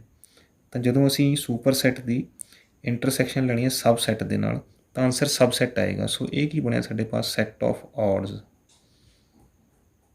ਨੈਚੁਰਲ ਨੰਬਰਸ ਉਹ ਕੀ ਹੈ ਸਾਡਾ, ਸੈੱਟ ਸੀ ਹੈ। ਜਿਸ ਤਰ੍ਹਾਂ ਇੱਥੇ ਸਾਡਾ ਈਵਨ ਨੰਬਰ ਆਇਆ ਸੈੱਟ ਬੀ, ਇਸੇ ਤਰ੍ਹਾਂ ਇੱਥੇ ਸੈੱਟ ਆਫ ਔਡ ਕੀ ਆ ਗਿਆ, ਸੈੱਟ ਸੀ। ਏ ਇੰਟਰਸੈਕਸ਼ਨ ਡੀ, ਇਹ ਸੇਮ ਕੰਸੈਪਟ ਇੱਥੇ ਲੱਗੇਗੀ। ਪ੍ਰਾਈਮ ਨੰਬਰਸ ਕਿਹਦੇ ਵਿੱਚੋਂ ਨਿਕਲੇ ਨੇ, ਨੈਚੁਰਲਸ ਦੇ ਵਿੱਚੋਂ ਨਿਕਲੇ ਨੇ। ਇਹ ਛੋਟਾ ਸੈੱਟ ਹੈ, ਇਹ ਵੱਡਾ ਸੈੱਟ ਹੈ, ਸੁਪਰ ਸੈੱਟ ਹੈ, ਸਬਸੈੱਟ ਹੈ। ਸੋ ਡੀ ਕੀ ਹੈ ਸਾਡੇ ਪਾਸ, D is subset of set A. ਜਦੋਂ ਮੈਂ ਏ ਇੰਟਰਸੈਕਸ਼ਨ ਡੀ ਫਾਈਂਡ ਕਰਾਂਗਾ ਤਾਂ ਆਨਸਰ ਕੀ ਆਊਗਾ ਮੇਰੇ ਪਾਸ, ਸੈੱਟ ਡੀ ਆਏਗਾ, ਸੈੱਟ ਆਫ ਪ੍ਰਾਈਮਸ ਆਏਗਾ। ਕਿਉਂਕਿ ਕਾਮਨ ਕੀ ਆ ਰਿਹਾ ਸਾਡੇ ਪਾਸ, 2 2 3 3 5 5 ਅੱਗੇ 7 ਕਾਮਨ ਆਏਗਾ। ਸੋ ਇੱਥੇ ਸਾਡੇ ਪਾਸ ਕੀ ਆਉਣਾ ਹੈ, 2 3 5 7 ਸੋ ਔਨ, ਸੈੱਟ ਆਫ ਪ੍ਰਾਈਮਸ। ਇਸੇ ਤਰ੍ਹਾਂ ਸਾਡੇ ਪਾਸ ਹੈ ਬੀ ਇੰਟਰਸੈਕਸ਼ਨ ਸੀ। ਸੋ ਜੇ ਮੈਂ ਬੀ ਅਤੇ ਸੀ ਦੀ ਇੰਟਰਸੈਕਸ਼ਨ ਲਵਾਂ, ਨੈਚੁਰਲ ਨੰਬਰਸ ਅਤੇ ਔਡ ਨੰਬਰਸ, ਇਹਨਾਂ ਦੀ ਇੰਟਰਸੈਕਸ਼ਨ ਲੈ ਲਵਾਂ 1 2 3 4, ਕੁਛ ਵੀ ਨਹੀਂ ਆ ਰਿਹਾ ਕਿਉਂਕਿ ਬੀ ਈਵਨਸ ਨੇ ਅਤੇ ਸੀ ਔਡ ਹੈ, ਤਾਂ ਇੰਟਰਸੈਕਸ਼ਨ ਕੀ ਆਏਗੀ, ਐਮਪਟੀ ਸੈੱਟ ਆਏਗੀ 5। ਕੁਛ ਵੀ ਕਾਮਨ ਨਹੀਂ ਹੈ, ਨਥਿੰਗ ਇਜ਼ ਕਾਮਨ, ਇੱਕ ਵੀ ਐਲੀਮੈਂਟ ਕਾਮਨ ਨਹੀਂ ਸਾਡੇ ਪਾਸ। ਇਸੇ ਤਰ੍ਹਾਂ ਬੀ ਅਤੇ ਡੀ, ਬੀ ਸਾਡਾ ਸੈੱਟ ਕੀ ਹੈ, ਈਵਨ ਨੈਚੁਰਲ ਨੰਬਰਸ, ਈਵਨ ਨੇ 2 4 6 8 10। ਡੀ ਕੀ ਹੈ, ਪ੍ਰਾਈਮ ਨੰਬਰਸ ਨੇ, ਤਾਂ ਸਾਡੇ ਪਾਸ ਇੱਕੋ ਇੱਕ ਪ੍ਰਾਈਮ ਨੰਬਰ ਜਿਹੜਾ ਹੈ ਉਹ ਈਵਨ ਹੁੰਦਾ ਹੈ। ਬਾਕੀ ਸਾਰੇ ਕੀ ਨੇ, ਔਡ ਨੇ, 3 5 7 11 13 17, ਇਹ ਸਾਰੇ ਕੀ ਨੇ, ਔਡ। ਤਾਂ ਸਿਰਫ ਇੱਕ ਨੰਬਰ ਕਾਮਨ ਹੈ, ਈਵਨ ਨੰਬਰ ਜਿਹੜਾ ਪ੍ਰਾਈਮ ਨੰਬਰ ਹੈ ਉਹ ਕੌਣ ਹੈ, 2 ਹੈ। ਸੋ ਜਦੋਂ ਬੀ ਅਤੇ ਡੀ ਇਹਨਾਂ ਦੋ ਸੈੱਟਾਂ ਦੀ ਮੈਂ ਇੰਟਰਸੈਕਸ਼ਨ ਲਊਂਗਾ, ਈਵਨ ਨੰਬਰਸ ਦੀ ਅਤੇ ਪ੍ਰਾਈਮ ਨੰਬਰਸ ਦੀ, ਤਾਂ ਇੰਟਰਸੈਕਸ਼ਨ ਦੇ ਵਿੱਚ ਸਿਰਫ ਇੱਕ ਐਲੀਮੈਂਟ ਆਏਗਾ 2, ਜਿਹੜਾ ਸਿੰਗਲ ਪ੍ਰਾਈਮ ਨੰਬਰ ਹੈ, ਈਵਨ ਪ੍ਰਾਈਮ ਨੰਬਰ ਹੈ। ਸੋ ਇਸ ਤੋਂ ਬਾਅਦ ਸਾਡੇ ਪਾਸ ਸੀ ਇੰਟਰਸੈਕਸ਼ਨ ਡੀ। ਸੀ ਸਾਡੇ ਪਾਸ ਸਾਰੀ ਔਡ ਨੈਚੁਰਲ ਨੰਬਰਸ ਨੇ, ਸਾਰੀ ਔਡ ਨੇ, ਅਤੇ ਡੀ ਸਾਰੀ ਪ੍ਰਾਈਮ ਨੇ। ਹੁਣ ਡੀ ਦੇ ਵਿੱਚ ਮੋਸਟਲੀ ਪ੍ਰਾਈਮ ਨੰਬਰਸ ਕਿਹੜੇ ਨੇ, ਔਡ ਨੰਬਰਸ ਨੇ, ਈਵਨ ਨੰਬਰ ਨਹੀਂ ਹੈ। ਸੋ 2 ਤਾਂ ਨਹੀਂ ਆਏਗਾ, 3 5 7 11, ਈਵਨ 9 ਵੀ ਨਹੀਂ ਆਊਗਾ। ਸੋ ਸੀ ਇੰਟਰਸੈਕਸ਼ਨ ਦੇ ਵਿੱਚ ਸਾਡੇ ਪਾਸ 2 ਨੂੰ ਛੱਡ ਕੇ ਬਾਕੀ ਸਾਰੇ ਪ੍ਰਾਈਮ ਨੰਬਰ ਆ ਜਾਣਗੇ, ਕਿਉਂਕਿ ਬਾਕੀ ਦੇ ਸਾਰੇ ਪ੍ਰਾਈਮ ਨੰਬਰ ਕੀ ਨੇ, ਔਡ ਨੇ। ਸੋ ਇਹ ਬਣ ਜਾਏਗਾ ਸਾਡੇ ਪਾਸ 3 5 7 11 13 ਸੋ ਔਨ। ਇਸ ਨੂੰ ਹੋਰ ਤਰੀਕੇ ਵੀ ਲਿਖ ਸਕਦੇ ਹਾਂ ਅਸੀਂ। ਇਹ ਸਾਡੇ ਪਾਸ ਕੀ ਬਣ ਗਿਆ, ਇੱਕ ਤਰੀਕੇ ਨਾਲ ਸੈੱਟ ਆਫ ਪ੍ਰਾਈਮਸ, ਬਟ ਇੱਕ ਪ੍ਰਾਈਮ ਘੱਟ ਹੈ, ਮਾਈਨਸ ਜਿਹੜਾ ਅਸੀਂ ਕੀ ਕਰਨਾ ਹੈ, ਐਲੀਮੈਂਟ 2 ਮਾਈਨਸ ਕਰਨਾ ਪਊਗਾ, ਸਾਨੂੰ ਸਬਟਰੈਕਟ ਕਰਨਾ ਪਊਗਾ। ਸੈੱਟ ਆਫ ਪ੍ਰਾਈਮਸ ਹੈਗਾ ਪਰ ਉਹਦੇ ਵਿੱਚ ਕੌਣ ਨਹੀਂ ਹੈ, ਇੱਕ ਇਕੱਲਾ 2 ਨਹੀਂ ਹੈ। ਇਸ ਨੂੰ ਅਸੀਂ ਇੱਦਾਂ ਵੀ ਲਿਖ ਸਕਦੇ ਹਾਂ, ਜਾਂ ਅਸੀਂ ਇੰਟਰਸੈਕਸ਼ਨ ਇਸ ਤਰ੍ਹਾਂ ਲਿਖ ਸਕਦੇ ਹਾਂ, ਇਹ ਵੀ ਆਨਸਰ ਸਹੀ ਹੈ। ਸੋ ਇਹ ਸਾਡਾ ਕੁਐਸਚਨ ਹੋ ਗਿਆ, ਕੁਐਸਚਨ ਨੰਬਰ 7। ਇਸ ਤੋਂ ਬਾਅਦ ਡਿਸਕਸ ਕਰਦੇ ਹਾਂ ਕੁਐਸਚਨ ਨੰਬਰ 8, ਜਿਸ ਦੇ ਵਿੱਚ ਸਾਨੂੰ ਕੁਛ ਪੇਅਰਸ ਦਿੱਤੇ ਨੇ ਅਤੇ ਅਸੀਂ ਚੈੱਕ ਕਰਨਾ ਹੈ ਕਿ ਡਿਸਜੁਆਇੰਟ ਹੈਗੇ ਨੇ ਜਾਂ ਨਹੀਂ ਹੈਗੇ। ਜਿਵੇਂ ਇੱਥੇ ਬੀ ਇੰਟਰਸੈਕਸ਼ਨ ਸੀ ਸਾਡੇ ਕੋਲ ਐਮਪਟੀ ਸੈੱਟ ਆਇਆ ਹੈ, ਤਾਂ ਅਸੀਂ ਬੋਲ ਸਕਦੇ ਹਾਂ ਕਿ ਬੀ ਅਤੇ ਸੀ ਕੀ ਨੇ, ਡਿਸਜੁਆਇੰਟ ਨੇ। ਅਸੀਂ ਡਿਸਜੁਆਇੰਟ ਦੀ ਪ੍ਰੋਪਰਟੀ ਪੜ੍ਹੀ ਹੈ ਕਿ ਬੀ ਅਤੇ ਸੀ ਕਦੋਂ ਡਿਸਜੁਆਇੰਟ ਹੋਣਗੇ, ਜਦੋਂ ਉਹਨਾਂ ਦੇ ਵਿੱਚ ਕੋਈ ਵੀ ਐਲੀਮੈਂਟ ਜਿਹੜਾ ਉਹ ਕਾਮਨ ਨਹੀਂ ਹੋਏਗਾ। ਸੋ ਕੁਐਸਚਨ ਨੰਬਰ 8 ਦੇ ਵਿੱਚ ਸੇਮ ਕੰਸੈਪਟ ਹੈ। ਸੋ ਫਸਟ ਪਾਰਟ ਦੇ ਵਿੱਚ ਸਾਡੇ ਪਾਸ ਸੈੱਟ 1 2 3 4 ਹੈ। ਦੂਸਰਾ ਸਾਡੇ ਪਾਸ ਜਿਹੜਾ ਇਹ ਸੈੱਟ ਬਿਲਡਰ ਫਾਰਮ ਦੇ ਵਿੱਚ ਹੈ। ਐਕਸ ਕੀ ਹੈ, ਨੈਚੁਰਲ ਨੰਬਰ, 4 ਤੋਂ 4 5 6, ਸੋ ਅਸੀਂ ਇਹਨੂੰ ਬਿਲਡ ਕਰ ਲੈਂਦੇ ਹਾਂ। x ਜਿਹੜਾ 4 ਦੇ ਬਰਾਬਰ ਹੋ ਸਕਦਾ ਹੈ 4 5 ਅਤੇ 6 ਦੇ ਬਰਾਬਰ ਹੋ ਸਕਦਾ 6 ਤੋਂ ਛੋਟਾ। ਸੋ ਅਸੀਂ ਚੈੱਕ ਕਰਨਾ ਹੈ ਕਿ ਇਹ ਦੋਨੇ ਸੈੱਟ ਡਿਸਜੁਆਇੰਟ ਹੈਗੇ ਨੇ ਜਾਂ ਨਹੀਂ ਹੈਗੇ। ਸਪੋਜ਼ ਇਹ ਸਾਡਾ A ਹੈ ਸੈੱਟ ਅਤੇ ਇਹ ਕੀ ਹੈ B। ਤਾਂ ਡਿਸਜੁਆਇੰਟ ਕਦੋਂ ਹੁੰਦੇ ਨੇ? ਡਿਸਜੁਆਇੰਟ ਸੈੱਟਸ ਉਹ ਹੁੰਦੇ ਨੇ ਜਿਨ੍ਹਾਂ ਦਾ ਇੰਟਰਸੈਕਸ਼ਨ ਕੀ ਆਉਂਦਾ ਹੈ ਫਾਈ ਆਉਂਦਾ ਹੈ, ਐਮਪਟੀ ਸੈੱਟ ਆਉਂਦਾ ਹੈ।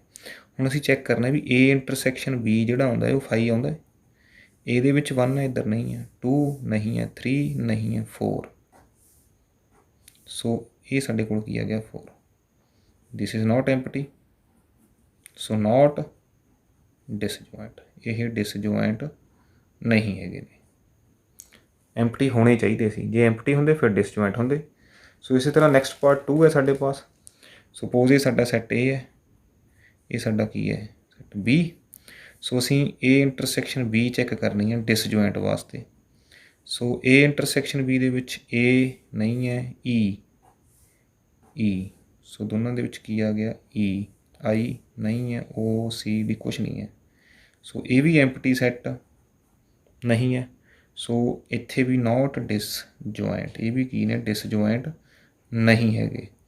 ਡਿਸਜੁਆਇੰਟ ਹੋਣ ਵਾਸਤੇ ਸੈੱਟਸ ਕੀ ਹੁੰਦਾ, ਜਿਹੜੀ ਇੰਟਰਸੈਕਸ਼ਨ ਹੋਣੀ ਚਾਹੀਦੀ ਹੈ ਉਹ ਕੀ ਆਉਣੀ ਚਾਹੀਦੀ ਹੈ ਐਮਪਟੀ ਆਉਣੀ ਚਾਹੀਦੀ ਹੈ, ਨਲ ਐਂਡ ਵੋਇਡ ਆਉਣੀ ਚਾਹੀਦੀ ਹੈ ਸਾਡੇ ਕੋਲ। ਸੋ ਪਾਰਟ 3 ਹੈ ਇਸ ਦਾ ਇੱਕ। ਸੋ ਪਾਰਟ 3 ਦੇ ਵਿੱਚ ਸਾਡੇ ਪਾਸ ਜਿਹੜੇ ਇਹ ਗਿਵਨ ਹੈ ਇਹ ਸੈੱਟ ਬਿਲਡਰ ਫਾਰਮ ਦੇ ਵਿੱਚ ਗਿਵਨ ਹੈ। X is an even integer. So even integers ਕਿੱਦਾਂ ਦੇ ਹੋਣਗੇ? ਸੋ ਇਹ ਚੱਲਦੇ ਆਉਣਗੇ -4 -2 0 2 4 ਸੋ ਔਨ। ਇੰਟੀਜਰਸ ਨੇ, ਨੈਚੁਰਲ ਨੰਬਰਸ ਨਹੀਂ ਨੇ।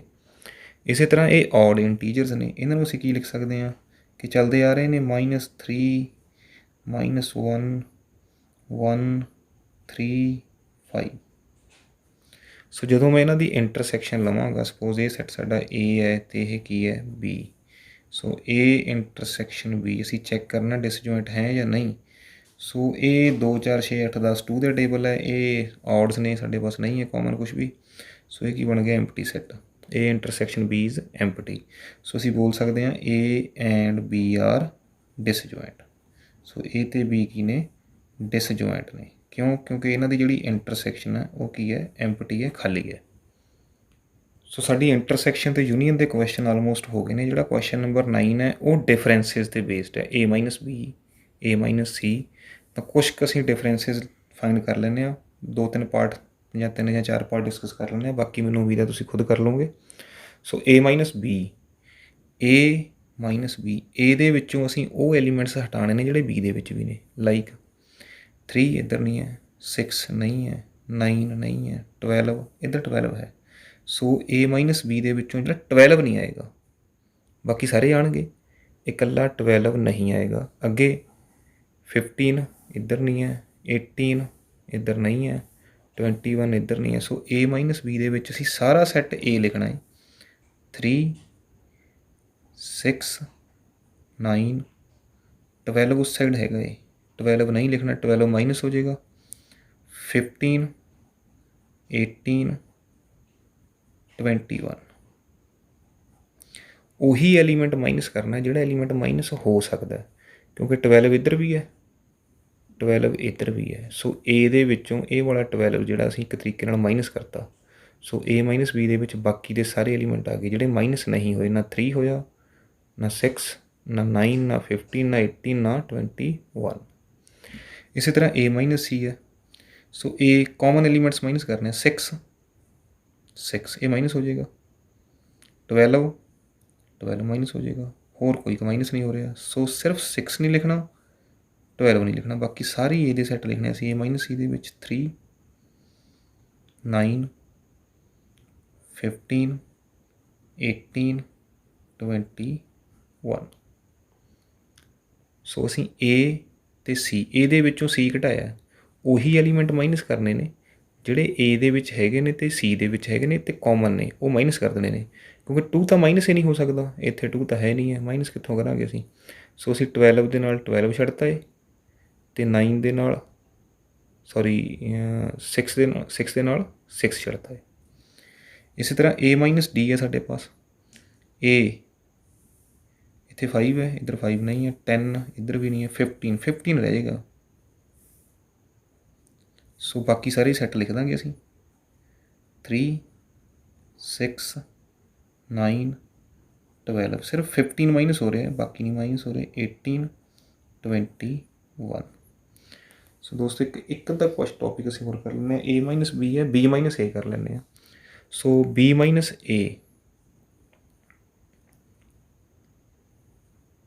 ਸੋ B ਦੇ ਵਿੱਚੋਂ A ਮਾਈਨਸ ਕਰਨਾ ਸੀ। B ਦੇ ਐਲੀਮੈਂਟਸ ਨੇ ਮੇਰੇ ਪਾਸ 4 8 12 12 ਹਟ ਜਾਏਗਾ, 16 20। ਬਾਕੀ ਸਾਰੇ ਐਲੀਮੈਂਟਸ B ਦੇ ਆ ਜਾਣਗੇ।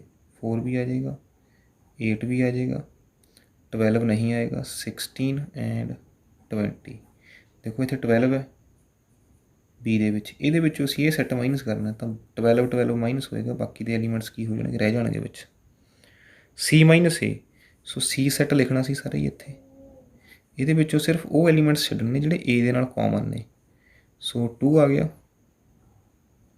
4 ਵੀ ਆਏਗਾ, 6 ਇੱਥੇ ਵੀ ਹੈ, 6 ਨਹੀਂ ਆਊਗਾ, 8 10 12 ਇੱਥੇ ਵੀ ਹੈ, ਇਹ ਨਹੀਂ ਆਏਗਾ, 14 ਐਂਡ 16। ਸੋ ਬਾਕੀ ਦੇ ਜਿਹੜੇ ਪਾਰਟਸ ਨੇ ਦੋਸਤੋ ਤੁਸੀਂ ਖੁਦ ਕਰ ਲੈਣਾ ਹੈ, ਈਜ਼ੀ ਨੇ। ਕੁਐਸਚਨ ਨੰਬਰ 10 ਵੀ ਜਿਹੜਾ ਇਹਦੇ ਵਿੱਚ ਵੀ ਸਾਨੂੰ 2 ਸੈੱਟ ਗਿਵਨ ਨੇ, x minus Y, Y minus X ਅਤੇ ਐਕਸ ਇੰਟਰਸੈਕਸ਼ਨ ਵਾਈ ਸਾਨੂੰ ਪੁੱਛਿਆ ਗਿਆ। So x minus Y, A B C D ਦੇ ਵਿੱਚੋਂ ਇਕੱਲਾ B ਅਤੇ D ਛੱਡ ਦਿਆਂਗੇ ਅਸੀਂ। x ਲਿਖਾਂਗੇ ਪਹਿਲਾਂ ਸਾਰੇ ਹੀ, ਉਹ ਐਲੀਮੈਂਟ ਛੱਡਣੇ ਨੇ ਜਿਹੜੇ ਇੱਧਰ ਵੀ ਨੇ, B ਹੈ ਅਤੇ D ਹੈ, ਤਾਂ ਆਨਸਰ ਕੀ ਆਊਗਾ A, C। ਜਦੋਂ ਮੈਂ y ਮਾਈਨਸ ਐਕਸ ਕਰਨਾ ਹੈ ਤਾਂ ਪਹਿਲਾਂ ਮੈਂ y ਲਿਖਣਾ ਸ਼ੁਰੂ ਕਰਨਾ ਹੈ, F, B ਇੱਧਰ ਹੈ, D ਇੱਧਰ ਹੈ ਅਤੇ G। x ਇੰਟਰਸੈਕਸ਼ਨ y, ਦੋਨਾਂ ਦੇ ਵਿੱਚ ਕਾਮਨ ਐਲੀਮੈਂਟਸ ਕਿਹੜੇ ਨੇ, B ਹੈ, D ਹੈ, D ਹੈ। ਸੋ ਕਦੇ ਵੀ ਜਿਹੜੇ ਇੰਟਰਸੈਕਸ਼ਨ ਵਾਲੇ ਐਲੀਮੈਂਟਸ ਨੇ ਉਹ ਡਿਫਰੈਂਸ ਦੇ ਵਿੱਚ ਨਹੀਂ ਆਉਂਦੇ। ਦੇਖੋ ਇੱਥੇ B ਇੰਟਰਸੈਕਸ਼ਨ B ਅਤੇ D ਆਏ ਨੇ ਨਾ ਤਾਂ ਇਹ x ਮਾਈਨਸ ਵਾਈ ਦੇ ਵਿੱਚ ਆਏ ਨੇ, ਨਾ ਇਹ y ਮਾਈਨਸ ਐਕਸ ਦੇ ਵਿੱਚ ਆਏ ਨੇ। ਸੋ ਇਹ ਸੈਪਰੇਟ ਪਾਰਟ ਹੈ ਇੰਟਰਸੈਕਸ਼ਨ।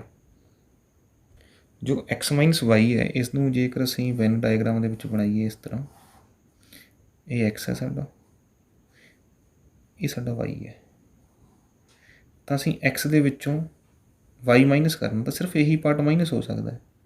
ਤਾਂ x ਮਾਈਨਸ ਵਾਈ ਦੇ ਵਿੱਚ ਕੀ ਆਏਗਾ ਸਾਡੇ ਕੋਲ, ਸਿਰਫ ਇਹ ਵਾਲਾ ਪਾਰਟ ਆਏਗਾ। ਇਹ ਜਿਹੜਾ ਪਾਰਟ ਆ ਅਸੀਂ ਹਟਾਤਾ, ਸੋ ਇਹ ਸਾਡਾ ਕੀ ਬਣ ਗਿਆ, x ਮਾਈਨਸ ਵਾਈ। ਤਾਂ ਜਦੋਂ ਅਸੀਂ x ਮਾਈਨਸ ਵਾਈ ਕਰਦੇ ਹਾਂ ਤਾਂ x ਸੈੱਟ ਦੇ ਵਿੱਚੋਂ y ਸੈੱਟ ਹਟਾਉਣਾ ਅਸੀਂ, ਤਾਂ ਸਿਰਫ ਇੰਨਾ ਕੁ ਹਿੱਸਾ ਹੀ ਹਟ ਸਕਦਾ ਹੈ, ਕਾਮਨ ਐਲੀਮੈਂਟਸ ਇੰਟਰਸੈਕਸ਼ਨ ਪਾਰਟ ਹੀ ਹਟ ਸਕਦਾ ਹੈ। ਇਸੇ ਤਰ੍ਹਾਂ ਜਦੋਂ ਅਸੀਂ y ਮਾਈਨਸ ਐਕਸ ਫਾਈਂਡ ਕਰਨਾ ਸਪੋਜ਼, ਤਾਂ ਇਹ ਮੇਰੇ ਪਾਸ x ਹੈ, ਇਹ ਮੇਰੇ ਪਾਸ y ਹੈ। ਤਾਂ y ਦੇ ਵਿੱਚੋਂ ਜਦੋਂ ਮੈਂ x ਮਾਈਨਸ ਕਰਨਾ ਤਾਂ ਇਹ ਵਾਲਾ ਪਾਰਟ ਹਟ ਜਾਏਗਾ, ਤਾਂ ਰਹਿ ਕੀ ਜਾਏਗਾ ਮੇਰੇ ਪਾਸ, ਇਹ ਰਹਿ ਜਾਏਗਾ।